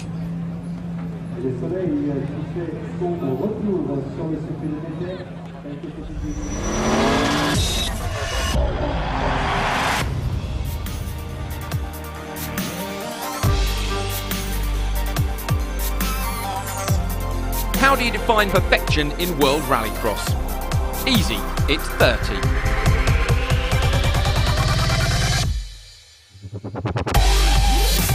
Swede Matthias Ekström made World Rallycross history on home soil, scoring the maximum points possible and bagging his first RX win in front of 35,000 bonkers fans. Ekström topped the intermediate table after the heats, claiming the maximum 16 championship points. This put him in the box seat for semi-1, and after crossing the line first, he netted another 6 points. The final wasn't so easy, however. Sensational young rookie Sebastian Eriksson took the lead off the line. Ekström jokered on lap 3 and came out just in front of Bakkerud to hold second. Suspension failure ended Eriksson's chances of his first victory in his first ever World RX race. The door was now open for Ekström. He set the fastest lap of the weekend and took the flag to become the first home winner in the Rallycross RX era, claiming the maximum 30 championship points on offer for the weekend. Spectacular. It's about as good as it gets. A dream was to win one race this year, and I couldn't dream of it coming so early. And I mean, here in front of this crowd, so many friends, fans, everybody, I can only say I'm really happy. Ekström's victory has made it a staggering 5 different winners in 5 RX rounds in 2014. Petter Solberg was our first winner of the year in Portugal. He is the only driver this season to have occupied all 3 steps of the podium. Alongside Andreas Bakkerud's victory in the UK, he has also stood on the 2nd step of the podium 3 times this year. Reinis Nittisch took his maiden victory in Hell, Norway, and is the only man to have qualified for every final this season. And finally, Tanner Faust, who made it 2 wins in 2 years at the Finnish track Kumla. Coming into round 6, here's how they stand. Nittisch continues to lead, but now only by 9 points from Solberg. In the team standings, Fordo MSE have a really big lead. Edward Sandström replaces Ekström at the EKS RX team for this round, while the home drivers in Belgium this weekend are rally star Francois Duval and Michael de Kirschmacher, returning to RX after his massive role last season in Hungary. The European Rallycross Championship returns for Belgium. Topping the standings is Henning Solberg. I will try to push, as always, as much as I can. I was number 13 in Sweden now, so I didn't come to the semi-final, but this time I will try. Maybe I will win the European Championship, but that we will see. It's this round and 2 more to go, so everything can happen in Rallycross. The circuit Jules Dakini plays host for round 6 in Belgium. The track dates back to the late 1920s, but is new to the World Rallycross Tour. Directly after the race, the teams will pack and start their transatlantic journey to Canada.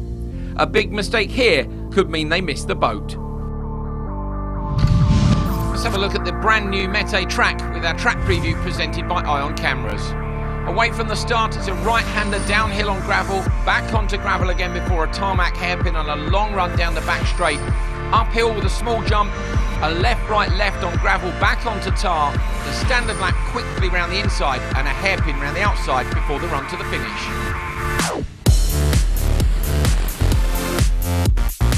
New circuit on the calendar.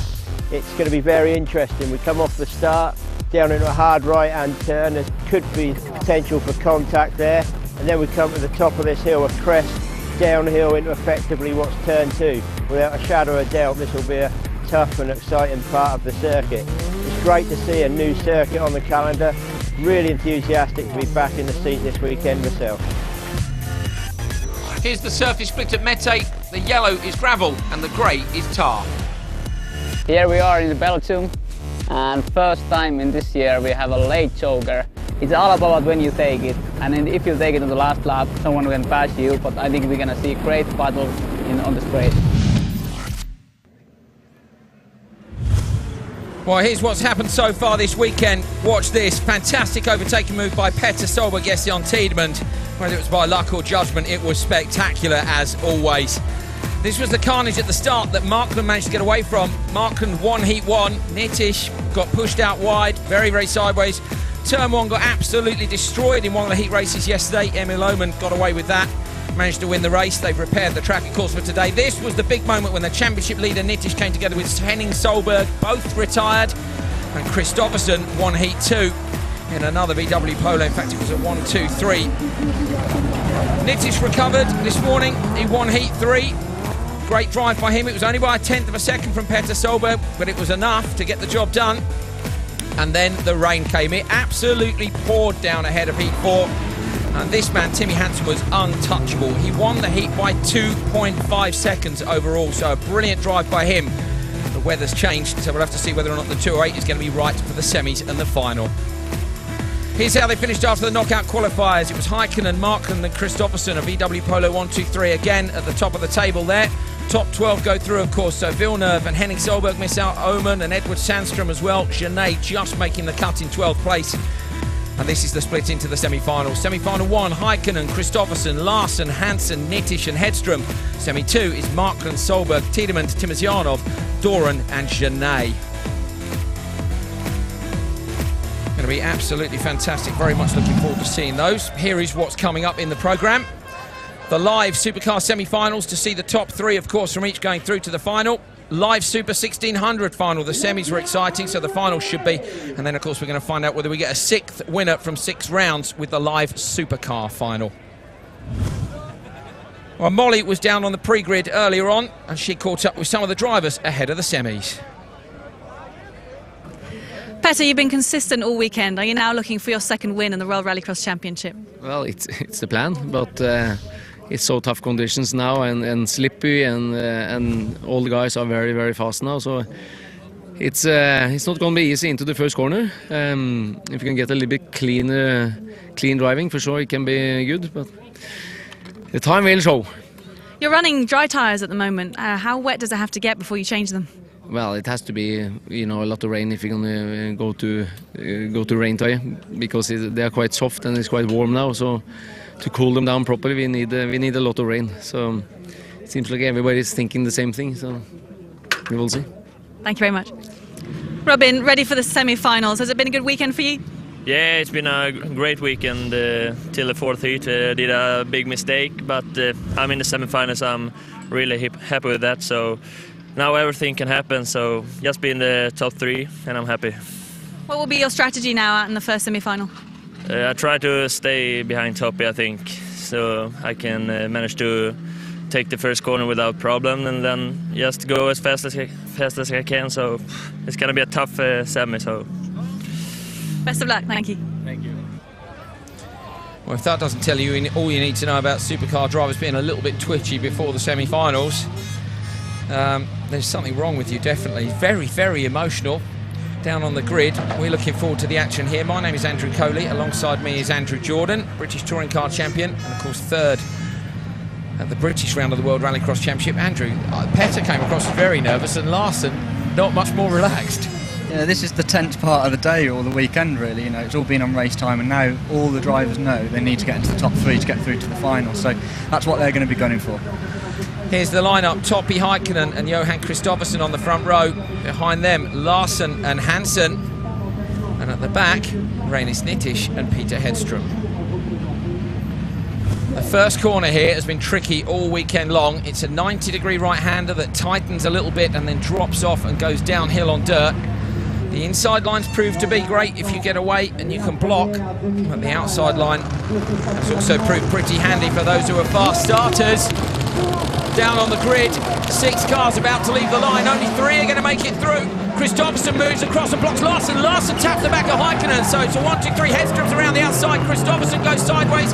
Heikkinen slots in behind him. It's Kristoffersen, Heikkinen, Larsen, Nittisch, and Hedström's gone backwards, and that's Hansen, I think, who's managed to get up into 5th place. Great start by Kristoffersen then off the outside of the front row. He just managed to get in front of Heikkinen. There's a bit of bumping and boring between Larsen and Heikkinen, but pretty straightforward there. Hansen got muscled out towards the back, so I think he's going to be looking to take a choke lap on this lap.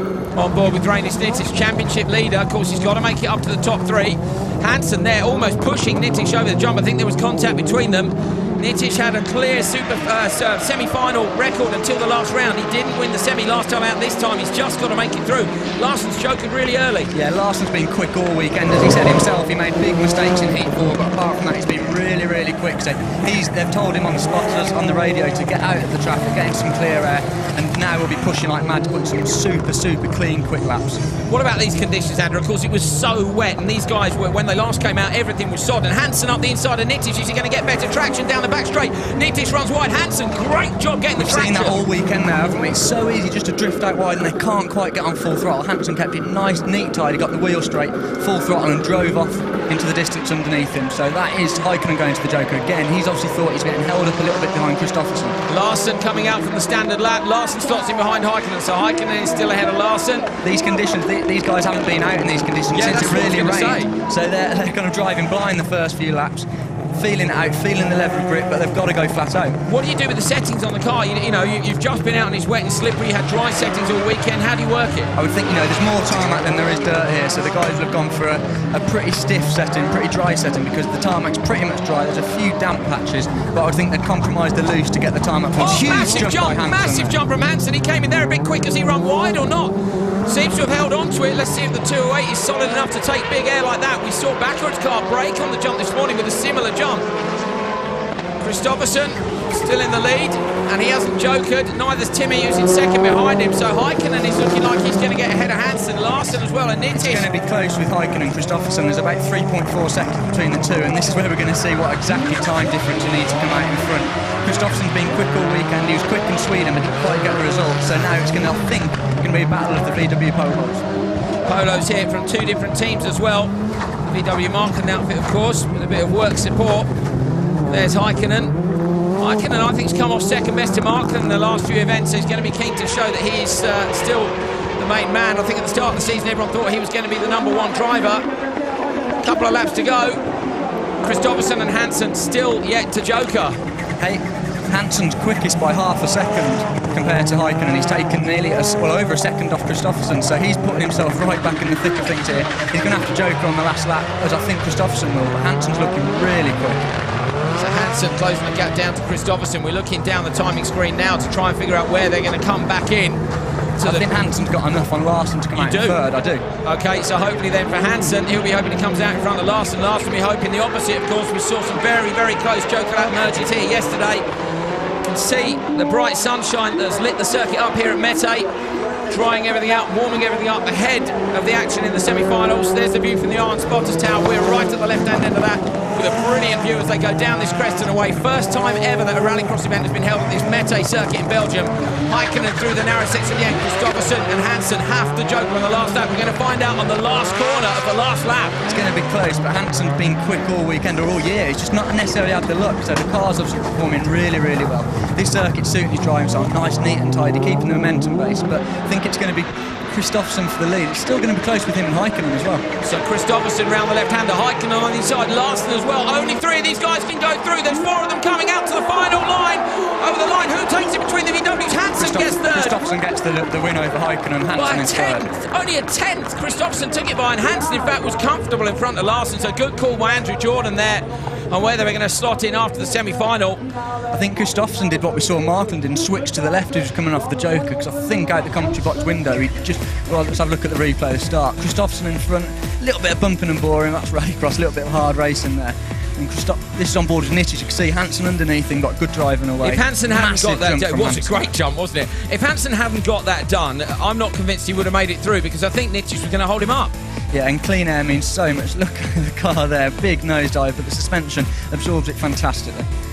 Well, Nitish finishing in Here we big go. place. Keep an eye on Kristoffersson. Big slide coming out, and I think Häkkinen comes out. And look, Kristoffersson goes left. He's carrying more momentum off the joker lap. Great move. He saw that coming. He knew what he needed to do there. How close as well. If we see that in the final, it's going to be very, very hard to call indeed. Applause from the fans. It was a great first semi-final. Here's the result of it. Johan Kristoffersson, Topi Häkkinen, Timmy Hansen, Robin Larsson, Nitish and Hedström go out. Molly is in the spotters tower, I think. Fantastic win there for Kristoffersson. Was it a planned out strategy on the last lap? Yeah, actually it was. I saw it should be close, but it feels that the right choice to make it on the last lap. Happy with being in the final now? Yeah, very happy. We are struggling a little bit in Hölje, so it feels really good to come strong back here in Belgium, and so we're looking forward to the final now, which is great for us. Thank you very much. Thank you. Well, that's the first semi-final done.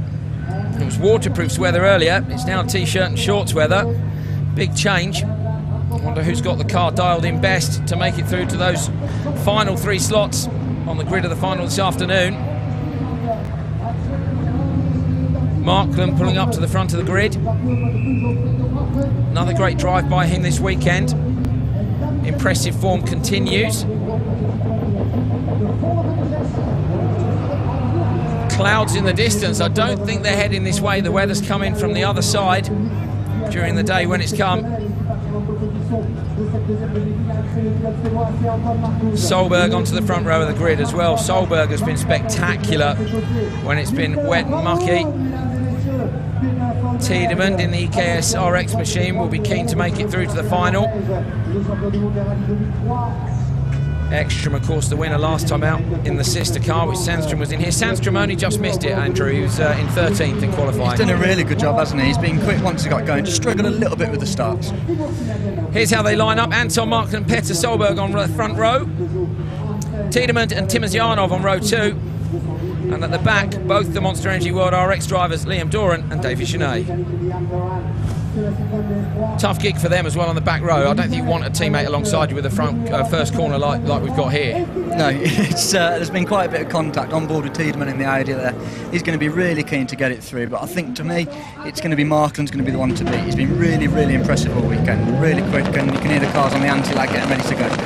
Let's see if Mark can get a better start than Solberg. Solberg struggled a bit this weekend with his starts. He's away from the line this time, but I think Markland's got the jump on the inside. Tiedemann is up the inside of Solberg as well, so Markland breaks early. Solberg's going to try and come around the outside, but he's run wide. So it's Markland, Tiedemann's in behind Timosyanov, and Doran up the inside of them. Solberg's just going to make it through to third, but Timosyanov is all over the back of him.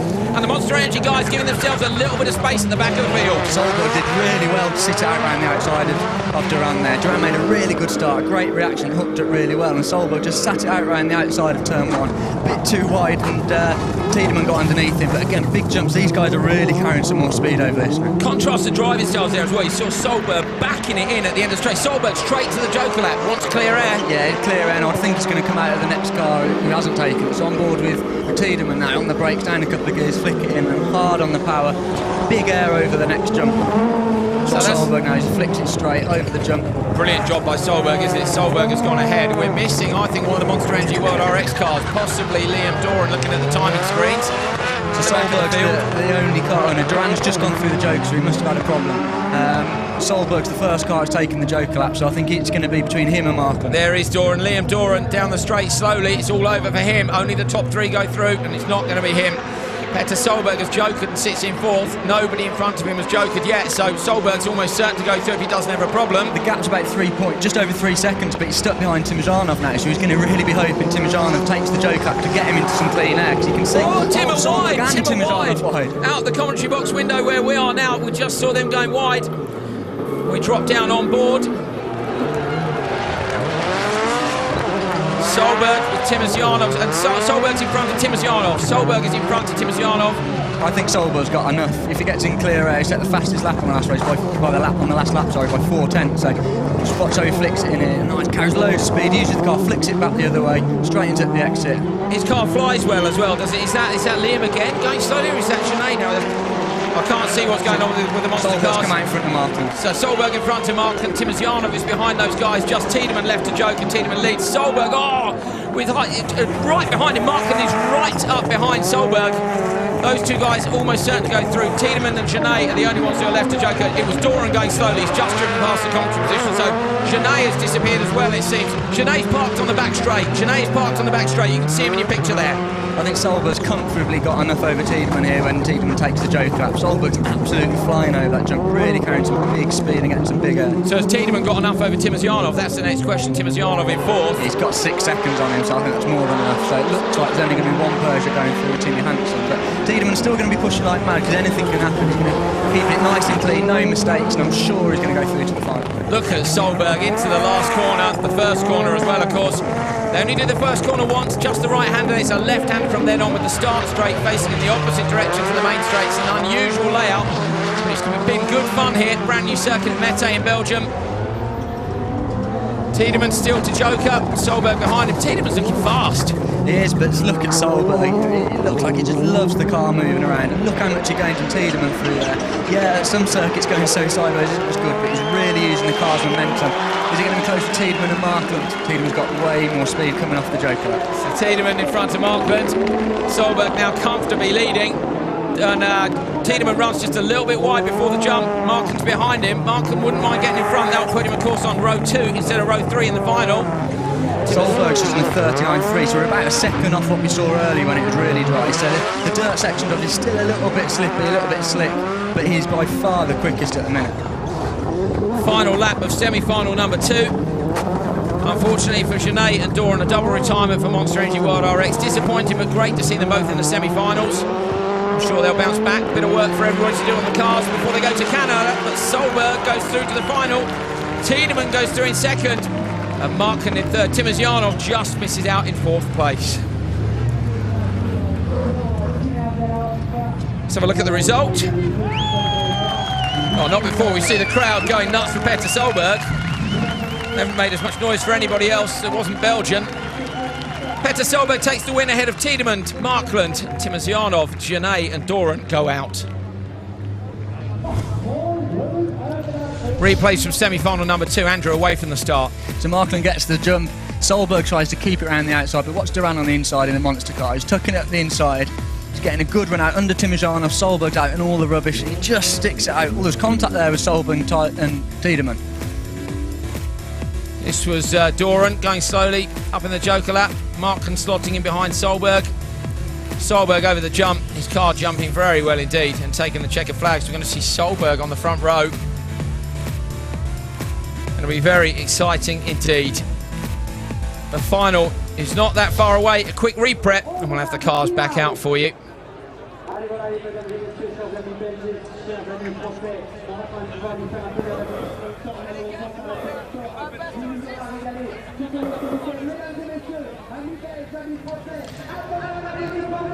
We were on board with Genet just a few moments ago. He was sat in his car being recovered from the bottom of the track.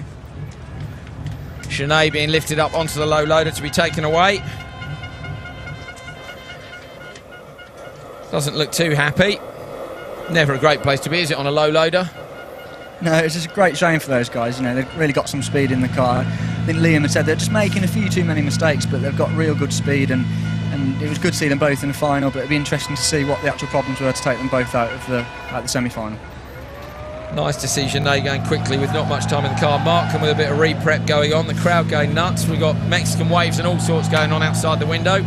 This is where the teams, you know, this is really busy for them now. I was amazed at Lyddon how actually little time there was for the guys to get the car ready, especially if it came in with a little bit of bodywork damage or anything like that. They have to work flat out to even get it to the grid on time. There's a little onboard from Tiedemann. I think that is looking forward to Solberg. Bumping the back there into Markland, trying to get underneath to see Solberg on the inside. He did the right thing, didn't he? Tiedemann moving to the right, and that was, I can't remember, I think it was Larson who said, I want to just follow him through into the first corner, because they know on the inside, then down the hill, they're in the box seat to take the next right-hander. Absolutely, but also you can get on the power sooner, because Solberg was out in all the dirt, because he carried speed to try and go around the outside. You see that then? I think Tiedemann got a little bit of contact, couldn't quite get on the throttle, and Markland gapped him by about 6 lengths. You can hear the wheel spin as well as he tried to come out there. There's grooves now, marks in the ground where the sump guards are hitting the deck after that jump. Drivers were literally driving over that so carefully on day one. Markland ran a bit wide there, but then a nice exit onto the straight. Lovely to see her full on board with Tiedemann here into the left. This is the left-hander down. Look how unsighted it is for the drivers as they go off the crest. Just as they go over, because obviously you don't want to carry too much speed over and arrive in the corner still in the air. So just a little dab on the brakes, change of direction, and a squirt on the throttle, hard on the brakes, and maybe, or Mark, just a touch of handbrake straight off, and you can again hear the wheels just struggling for grip. 550 horsepower, 850 newton meters of torque when they get onto a dampy track, so real throttle sensitive, maybe a bit of short shifting. Again, big jump there, land, hug it really close to the tyres, flick it right, and then again trying to get you straight exit. Bits of bodywork flying up there as well. The long left-hander on the standard out, a little bit of understeer on the way in, a little bit of oversteer on the way out. And then braking hard at the end of the straight, in again, and one more time down the drop down. Not really a jump, more of a drop into the right-hander. And then through the dirt chicane, round the left-handed hairpin, and a run up the back straight. Fantastic.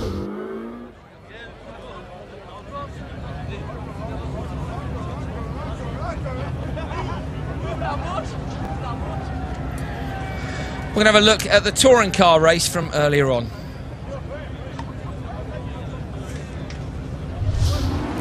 So this was the final of the touring cars. It was Philip Bayliss who got away from the line best of all. Yeah, it's a regular guy in the Volvo. Very quick car. It's been used by a few other guys. Bratton in the black and orange Fiesta. Again, a European regular, so very, very quick. But Bayliss going really well in front of his home crowd. Drove a really nice, neat and tidy lap.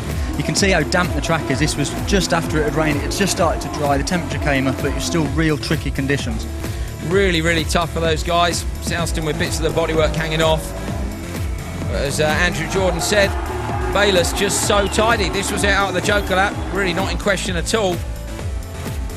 Down the hill on the gravel, checker flag was out for the local man, and the crowd went absolutely nuts. Brilliant job by him. What a cool interview. He's really, really emotional. That just brings. And here then, Daniel Lund, Tolo Flona, Christel Lyson, Bratton, Southston, Tanovic, Mertens, and Roy Rass are the championship standings after round 6.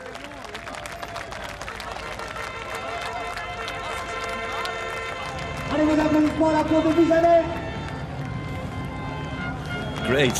I didn't expect it. Really not. It's really great. Yeah.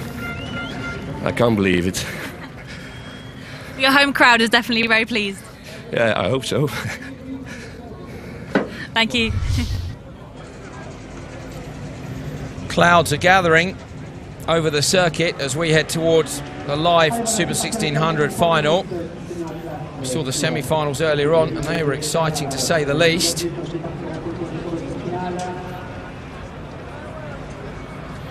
Rolling up to the grid in the Twingo on the front row. Yanis Balmanis on the inside. Timo Shigabutinov alongside him. Both those guys run by Set Promotion. We had one of the most confusing semi-finals, didn't we? Yeah. Zagimenov in the Skoda, who's the championship leader, had a bit of aggressive moves at the first corner, and on the penultimate lap got black flagged. And then as he was coming off the track, a lot of the other guys thought that was the end of the race. They all followed him, didn't they? They were in the collecting area. Then some of them have realised actually there was still one lap to go, so they got back in their cars, drove round, and finished the race for the top 3 through to the final. So some of those guys are here in the lineup. On pole, Yanis Balmanis, Timo Shigabutinov alongside him, Nikita Misyulia and Rasul Minikanov on row 2, Gano Legert and Andrei Smetana on the back row. 3 Russian drivers. Misyulia, the guy in the orange Fabia, is currently 2nd in the championship. Zagimenov, as Andrew Jordan said, was black flagged in the semi, so 0 points from his semi. Misyulia's already closed the gap down a bit. Can he do it any more away from the line? Decent start by Balmanis. Shigabutinov is moving in across behind him and around the outside. Okay, so great job, the 2 Set Promotion guys, Balmanis and Shigabutinov, down towards the gravel section, but managed to block everybody else out. Balmanis got a great start there. He's been the top qualifier this weekend. He won in Norway. Misyulia running really wide. I don't know if he got any help there or just outbraked himself. I was going to say he was going to be a big threat to the Set Promotion Twingos because he's been super quick this weekend also. Now also in this race is Smetana in the black Ford Fiesta. If you were watching last week from Sweden, you remember that Smetana came together with Zakimenov, and that was pretty much what happened again here, was that Zakimenov used everybody in front of him as a brake. Yeah, Smetana's come off first both times, unfortunately, but at least he's through to the final. He's at the back at the minute, he's taken the Joker lap, so hopefully he can get back up there. But Baumanis is now starting to drive away. He's really neat and tidy. I've been watching him in the heats and the semi-final. He drives it nice, neat and tidy. He doesn't put too much lock into the car, but gets the car nice and turned on the way in and then drives out really well. Look there, a little bit of handbrake to straighten up his exit. So Baumanis, of course, Latvian driver. We'll be hoping to emulate Reinis Nitish in future. We're looking at some pictures of Liam Doran's car having been recovered, as you hear the Super 1600 cars rattling over the jump on the far side of the circuit. Baumanis currently leading, was third in Portugal, he won in Norway and was second in Finland, so he's quick. Yeah, it's very quick. Shigabutinov actually coming back at him now. It'll be interesting when they cross the line, see what times they do. Yeah, he's taken 4/10 of a second out of Baumanis in the lead, so I think his team is going to tell him to joker to get out of the traffic if Baumanis is holding him up a little bit, and see if he can get the undercut when Baumanis takes his joker. Well, that was actually Genet's car we were looking at on the low loader. Both of the Monster Energy cars out, and a lot of re-prep for them to do. Of course, the supercars, not the Super 1600 and the touring cars, but the World Championship supercars head to Canada on Tuesday. So anybody who has a bit of a shocker here has got to get the car re-prepped and on a boat inside about 24 hours. So we saw some of the teams jet washing cars off that hadn't made it through to the semi-finals as much as 3 hours ago. They're just trying to get every minute that they can. Andrew, what have you spotted? I wondered if Masiulia in the orange Skoda had taken the joker, but he hasn't. So he's going to struggle to stay in the top three, I think, after his misdemeanor on the first lap. But Baumanis looks like it. Well, he has reacted. He's taken 4/10 out of Shigabutinov, so I think his spotter has given him a little bit of a hurry up on the radio, told him to get his head down. Again, it's so close. These cars are identically matched. You know, they're both prepared by Set Promotion. Won the championship huge amount of times. Very well prepared. 1600 1.6 engine, revving to about 9,000. Big jump, you see the nosedive in there. There's hardly any weight in the back of these cars, so they're really easy to get on the front end into the big jump. Baumanis and Shigabutinov continue to follow each other around. Minikanov goes to the joker lap around the outside now. You can see Masiulia on the inside. Where's Minikanov going to come out? So he comes out. Oh, he's dropped down a couple of places there. And of course, he'll now be waiting for those in front to hopefully take their joker and see him climb back up. One time around the joker lap in both the heats and in the semis and the finals. Shigabutinov has just set the fastest lap of the race, so they're trading fastest laps all the time. Every lap they're taking it in turns. And I'd think Shigabutinov going to take his joker, although he's dropped back quite a bit there, whether it was misgear or a bit of bad drive off there, a bit of wheel spin. But he's got nothing to lose. He might as well just take the joker now rather than following Baumanis through the joker on the last lap. I suppose Baumanis has got it. Shigabutinov, good call. I wonder if on the radio he'd planned to go there and reacted when he saw Baumanis taken. I was going to say, how does this work? Obviously, have their own spotters, separate spotters, although they're in the same team. Yeah, they'll have had the plan and stuff, but each of them wants to win. Each spotter will want to win, and yeah, they're teammates, but that kind of goes out the window a little bit, especially when it's a fair fight like that, and it will come down to who does the best lap and the best joker lap. It's definitely best just try and do it different to your teammates, because otherwise all you're going to do is follow in and finish behind them. Track conditions really drying out now ahead of the Supercar final. You see the Super 1600s are starting to kick up some dust. Oh, and there's smoke there as well. That's from the back of Ligur's car. I don't know if that's a rubbing tyre or if there's something wrong with it, but Ligur with smoke coming from the back of the car. Okay, here we go. So around the outside, back to the inside. Job done. Baumanis takes it from Shigabutinov, and in fact he had quite a decent gap when they crossed the line in the end. Ligur, Minikanov, Masiulia and Smetana, how they finish. So managed to get a decent lap in, Andrew. Yeah, he's obviously pushed like crazy on the lap he took the joker lap, because that sometimes, where we can see, really makes the difference. You know, it's so hard to judge because you're used to braking for your normal lap, and just to go that extra bit and brake and get your braking spot on for the joker lap is really tricky. There's the result. Baumanis ahead of Shigabutinov, Ligur, Minikanov, Masiulia and Smetana. And that is Baumanis' second win of the year. Very pleased with himself. He was hanging out the side of the car, and rightly so. Good job by him. Here's the replays. Down towards the first corner. Great start. Just found traction. Yeah, a really good start. Meant he could take his own line, braking his own point. There was no contact between the teammates, which I'm sure you'd expect there wasn't going to be. Masiulia, I thought, was going to be more of a threat than that, but we didn't quite see what happened at the start of the lap, start of the race, which dropped him back. But a comfortable win by Baumanis in the end. At least Miss Yulia will have closed down the championship gap a little bit to Zakimenov, who was disqualified from his semi-final, therefore not in the final. Here are the championship standings then. Zakimenov ahead of Miss Yulia and Baumanis, Linneman, Smetana, Shigabutinov, Minikanov and Navikas.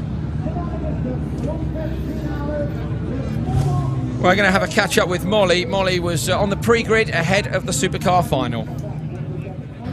Johan, you're now in the final here in Mettet, Belgium. Yeah, it feels great, and in the first row, so really proud of the team and a new concept with the new Polo and second race in the World Champion for me, so yeah, really pleased and now looking forward for the final. What do you think your chances are?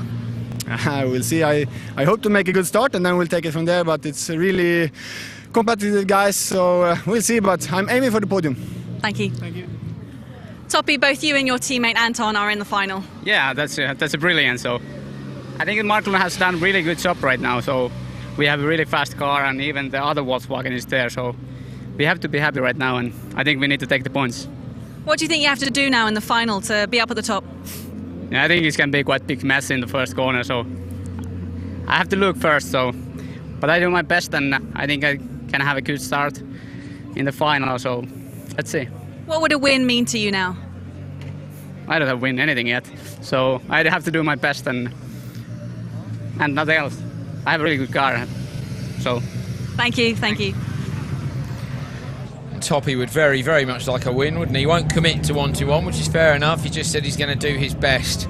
It's interesting him saying that he thinks there's going to be a lot of carnage at the first corner. So I'll be keen to see how the guys at the back of the grid approach that, whether they do try and break a little bit out of the traffic and see if they can undercut some of the guys running wide, trying to go out around the outside maybe. So it's likewise at the front, you know, we've seen people who get the whole shot then sort of shut the door and get early on the brakes to tuck everyone up behind them. But if they don't brake, you just get fired off anyway. So, you know, they're going to be keen in the final, aren't they? Can you brake early and hold everyone up? Will there be any gentlemanly behaviour? If you're on the inside and you've got to brake quite a bit early, so if you do then get attacked, you still have got the car slowed down enough. But you know, whoever gets into the first corner first can only react or control what they do, and it's down to the others where they brake.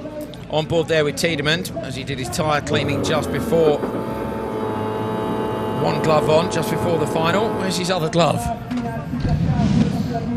Here's how they line up for the final then for round 6. Johan Kristoffersen and Petter Solberg on the front row. Toppy Heikkinen and Pontus Tiedemann on row 2. And at the back it's Anton Markland and Timmy Hansen.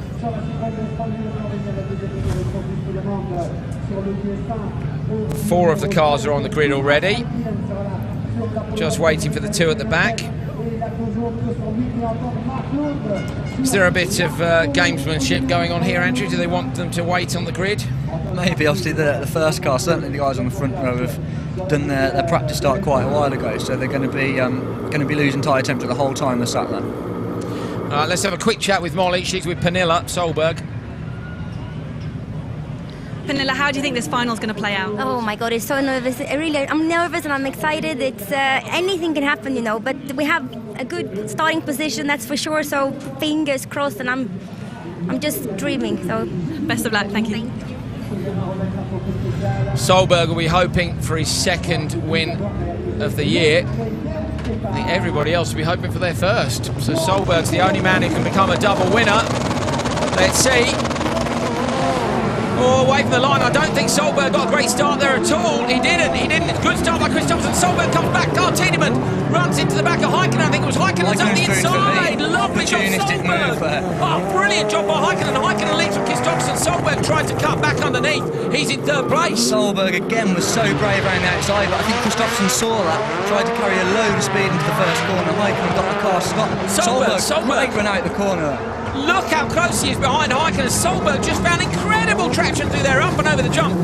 Toppy Heikkinen with Petter Solberg behind him. Andrew, you've had your eye on Toppy this weekend.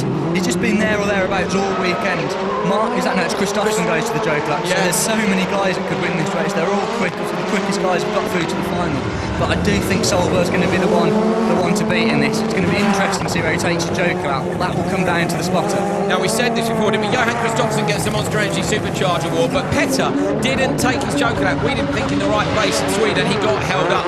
He's got got to take it soon, unless he gets great traction again out the corner. He doesn't. Toppy's away. I think he needs to do it soon again, because Kristoffersen's the danger guy. He's the first guy that's taken the Joker lap, so the spotters straight away got to be looking to the gap, comparing the lap times. And yeah, it's okay if Solberg isn't getting held up, but you look in the background behind Hansen, that's Kristoffersen, so that's the one he's got to watch.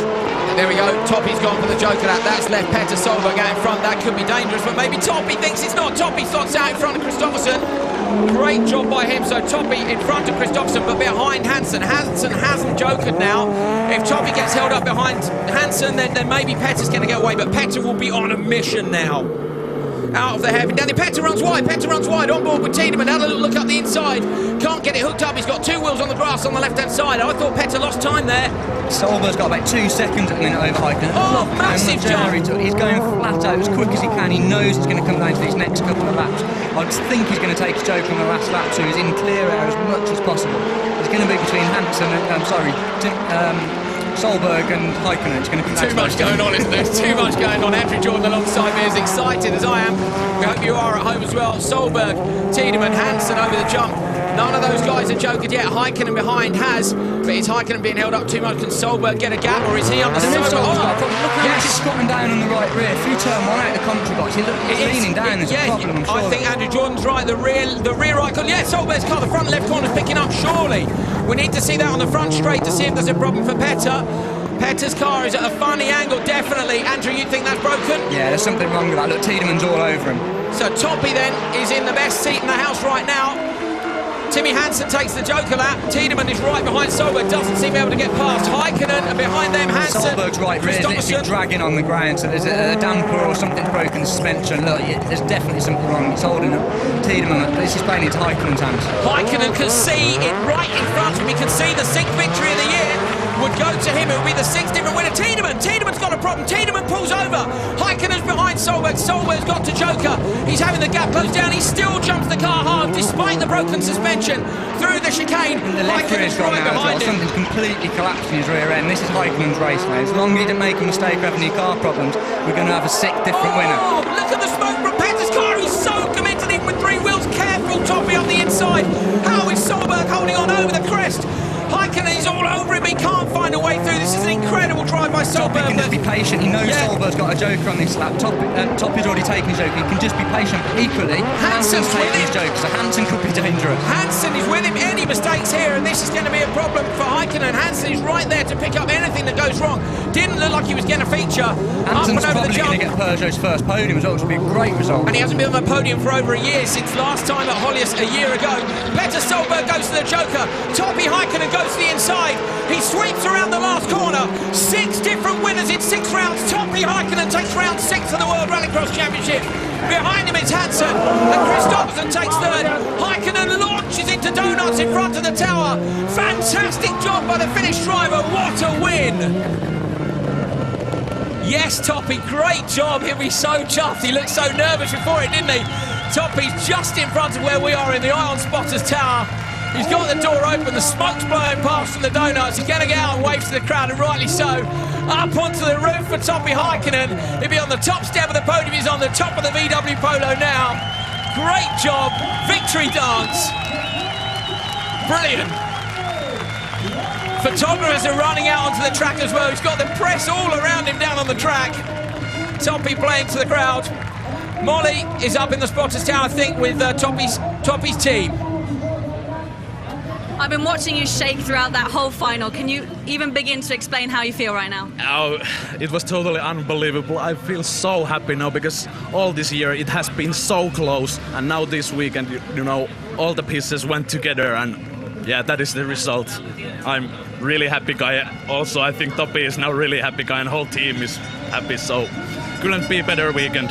Fantastic, congratulations. Brilliant drive by Toppy Heikkinen.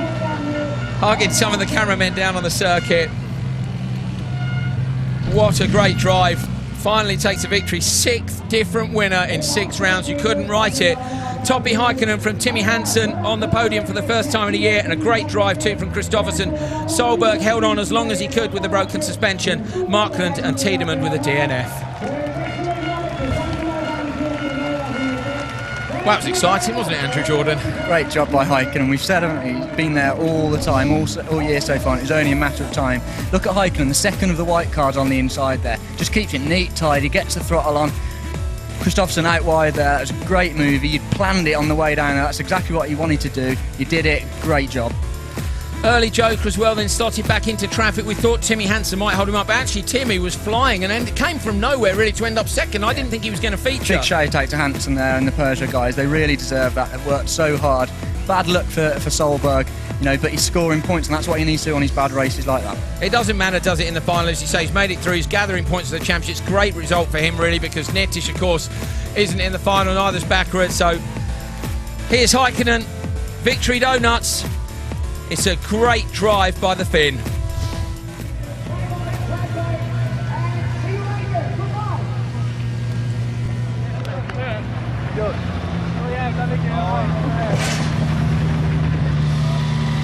Timmy Hansen being congratulated by the team. Bruno Famin is here this weekend, the boss of Peugeot Sport. That's the kind of result Good you time want when to do it, yeah, isn't it was, isn't it?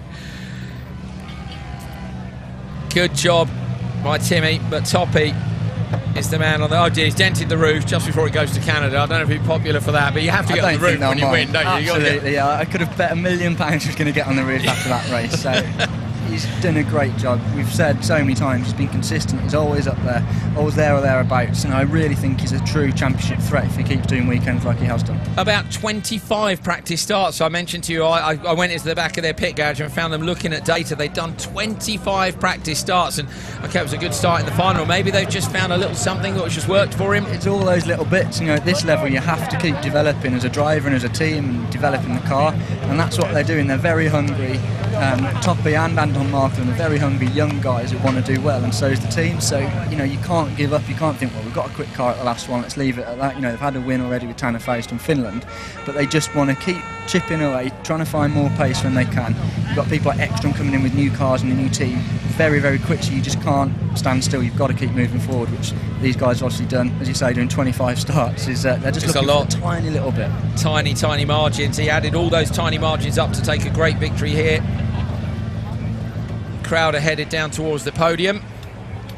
I can't believe we're seeing a 6th different winner in 6 rounds. When Petter won the first round, Andrew, I thought maybe we were going to see the whole year just Petter, and it, you know, it hasn't happened. Yeah, it's great, isn't it? It's great to watch, but also I think the championship is even more so with that many winners going to just come down to consistency and who can score well on their bad days. So Solberg's going to be disappointed because he'll probably think, I could have won that, but he's still scored good points when Nettish has had a bad one with the Ford. So, you know, he's got to look for a silver lining, and he's still collecting good points. And Petter's said that to us all along, that it's not necessarily about winning. Yeah, he wants to win, obviously, but it's about scoring points when he can.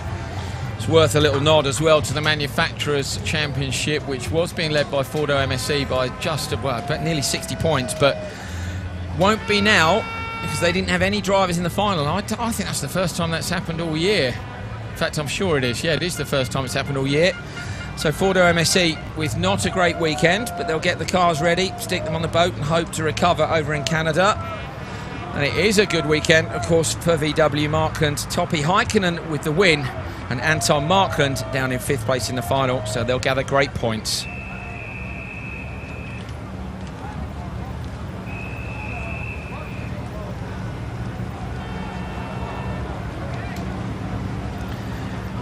Molly is with Toppy, the winner of round 6. Toppy, congratulations. This played out pretty much exactly like you hoped it would. Yeah, this was amazing. I think a good start. After the first corner I was second, and then we take an early choker, so it was a little bit of risk, but it works today. You've been fighting the whole season. I mean, how does it feel with a win, finally? Yeah, it feels so amazing. This Marco Motorsport and Volkswagen, they had a really good job, and I'm really thankful for them, and I really enjoy right now. What does this mean for the championship then? I think we're catching quite much the top guy, so yeah, of course it feels good, and it means good at the same time. Enjoy the podium. Thank you very much. Toppy rightfully pleased with a great drive, just waiting down at the podium. Here's the championship standings after round 6, and Petter Solberg goes back into the lead of the World Rallycross Championship for the first time since round 1 in Portugal. Nettish, Heikkinen, Baccarat, Markland, Hansen, Timosyanov and Tanner Faust. Here's the second page. Robin Larsson, Pontus Tiedemann, Liam Doran, Ekstrom, Solberg, Kristoffersen, Holton and Eriksson. Team standings, the gap's been closed considerably, so it's Olsberg's MSC from VW Markand and Peugeot Hansen with a good result this weekend as well. There's the paddock. It's empty because everybody's down there at the podium.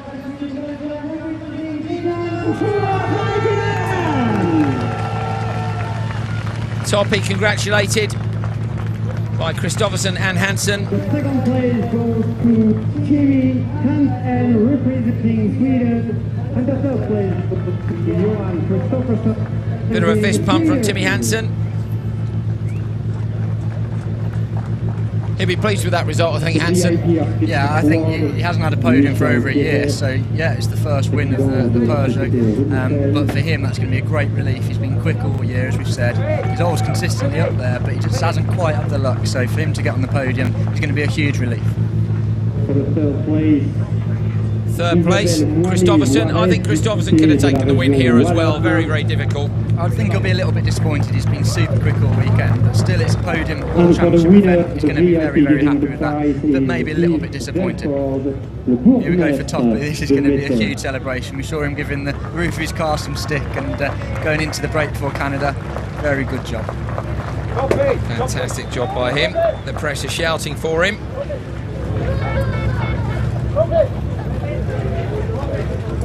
Number one. It's been a while since he's been on the top step of the podium, but it's a good job.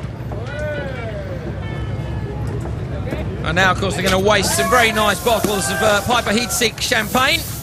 Ought to be drinking it, really, don't you think, Andrew? No, it's always better to spray it after you a race. Is it really, yeah? There we go, chink chink, and a little drink for Toppy as well, a celebration. Fantastic drive by him. Great to see him on the top step. Monster Energy Supercharge Award going to Johan Kristoffersen for the first driver into the final, into the first corner, sorry, in the final. That's going to give Toppy a great boost going into the break before Canada. You know, you look at the championship table and he's not far off the lead at all, so that consistency has paid off. Still think you need to win races to win championships, but I think consistency is really important. Here's the European Championship standings. It's Robin Larsson from Henning Solberg and Emil Oman. So Henning Solberg has lost the lead of that one to Larsson. Great weekend for him again.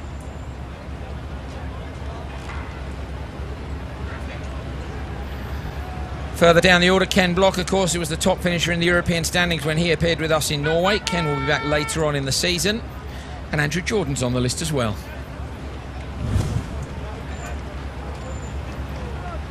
Well, all in all, I think a pretty good weekend. Mixed weather today. It's been overcast for days. And then we've had rain and sunshine. But let's go and catch up with Molly, who's with Timmy Hansen. Timmy, finally, how does it feel with the second place?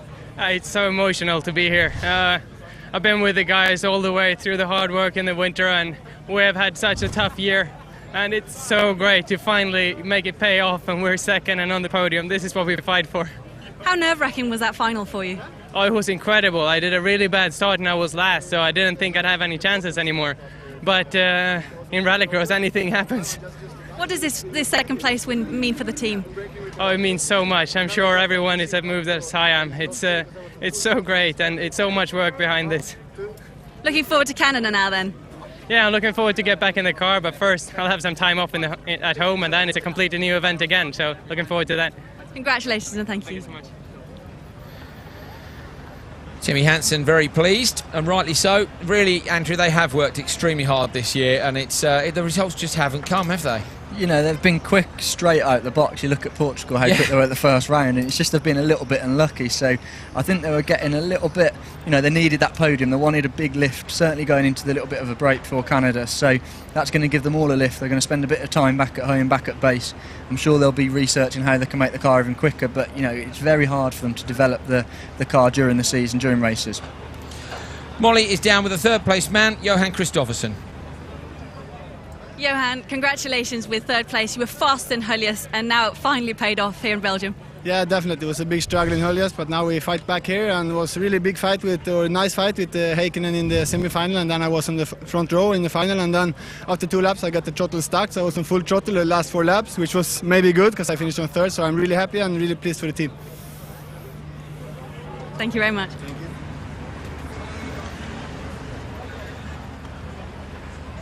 All the fans still down around the podium. Behind race control, Circuit Jules Tacchini, their first ever rallycross event, I think has to be said it was a success. Here's another look back at some of the images from the final. Look how late Solberg broke there to try and sit it around the outside, but Heikkinen really switched on trying to get it underneath, which worked out fantastically. Solberg with the super soft settings on the car. Andrew, I think he broke the car on the jump. We said it was a massive jump. We saw Bakker break it in the same place. We said how much. Look, let's see if this is it. Huge jump there. You could see how quick the back came down. Look, in front there, I wonder if that's just broke something on an upright or something like that. Then I think later on in the race, I think the left one gave up because he was still going as quick as he could with broken. So he's trying to land the whole weight of the car, isn't he, on one damper. These are good donuts. Look how quick he flicks it in here. I actually heard him out of the commentary like shifting up through the gears as you're doing the donuts, which is really impressive. Yeah, you bet. I like that. I do like that, and I love the fact you spotted it, Andrew. That's you'll be doing that next time you do Victory Donuts, won't you? We'll get you back in a rallycross car soon, I'm sure. Faster donuts with higher gears. Proper celebration. And the first bit of blue sky we've seen all weekend, it was absolutely grey and miserable for 2.5 days, and the sun came out literally half an hour before we went live to the World with the World Rallycross Championship, which is great. Lovely for the organisers.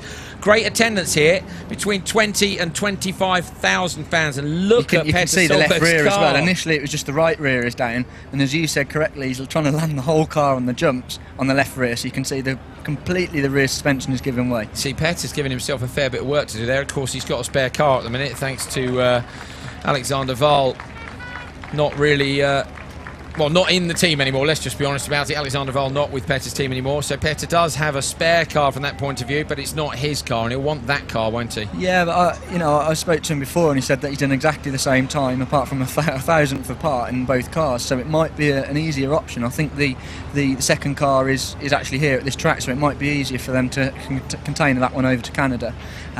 But these guys will carry a lot of spares. You can see springs there. The guys carrying so behind. I think is it you have to comprehensively break it to get them to drop out the bottom, wouldn't they? But if something's completely given away on the rear subframe, it might have allowed the whole lot to come down. But it can't be springs because they'll be on the damper. But something massively is given up there.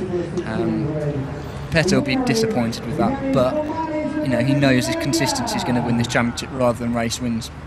And he does lead the championship. He comes away from here as leader of the championship. This is the Super 1600 podium. Nice to catch up with some of the support podiums today. Everything finished ahead of schedule. If you were with us in Finland a couple of weeks back, you'll know that we finished well behind schedule thanks to the weather. The weather played in our favour here. Local dignitaries shaking hands with the Super 1600 drivers. And the fans starting to head home from a good weekend. Andrew Jordan, have you enjoyed yourself? It's been a great event. It's a completely new circuit, and I didn't know how it was going to pan out racing-wise, but actually we've seen some really good racing, some really exciting, clean, hard racing, which is always great to see. The hairpin down the bottom as well, I think, has been key to the whole event. Getting traction out there. We've seen a lot of people line up passes down there. Brilliant pass from Timosyanov on the front straight. Yeah, that was a great move. The run Solberg got out on, I think it was Tiedemann coming out of that corner. Great traction there. So, yeah, when we walked around it, we thought, we didn't know how many overtaking opportunities there were, but we've been proved wrong this weekend with some great moves and some real good, hard racing. More champagne showers for the podium guys. Super 1600 drivers now with a bit of a break until France. Of course, Loiac is the next European event, or the next event in Europe. European Championship only has 2 events to go, not including France. I think it's Germany and Italy, if I remember correctly. France, of course, has an absolutely massive entry, but we've got Canada first, and we're very much looking forward to that. Trois Rivières. That's going to be a big ask for the teams, isn't it? I think the container leaves on Tuesday on the container ship, so they're going to be frantically repairing the cars tonight and tomorrow, and then they're on it now, aren't they? But then you've got to get so much stuff into the 40-foot containers. I think they get 1 per car, so you should be able to get a fair few spares and stuff. But yeah, big ask for the teams. And the cars are tired as well. 3 events in a row, it's a lot of work for them to do. Well, my thanks to Andrew Jordan for being with us this weekend. My name's Andrew Coley. We're going to have a quick chat with Molly, who's actually caught up with Bruno Famin, the boss of Peugeot Sport.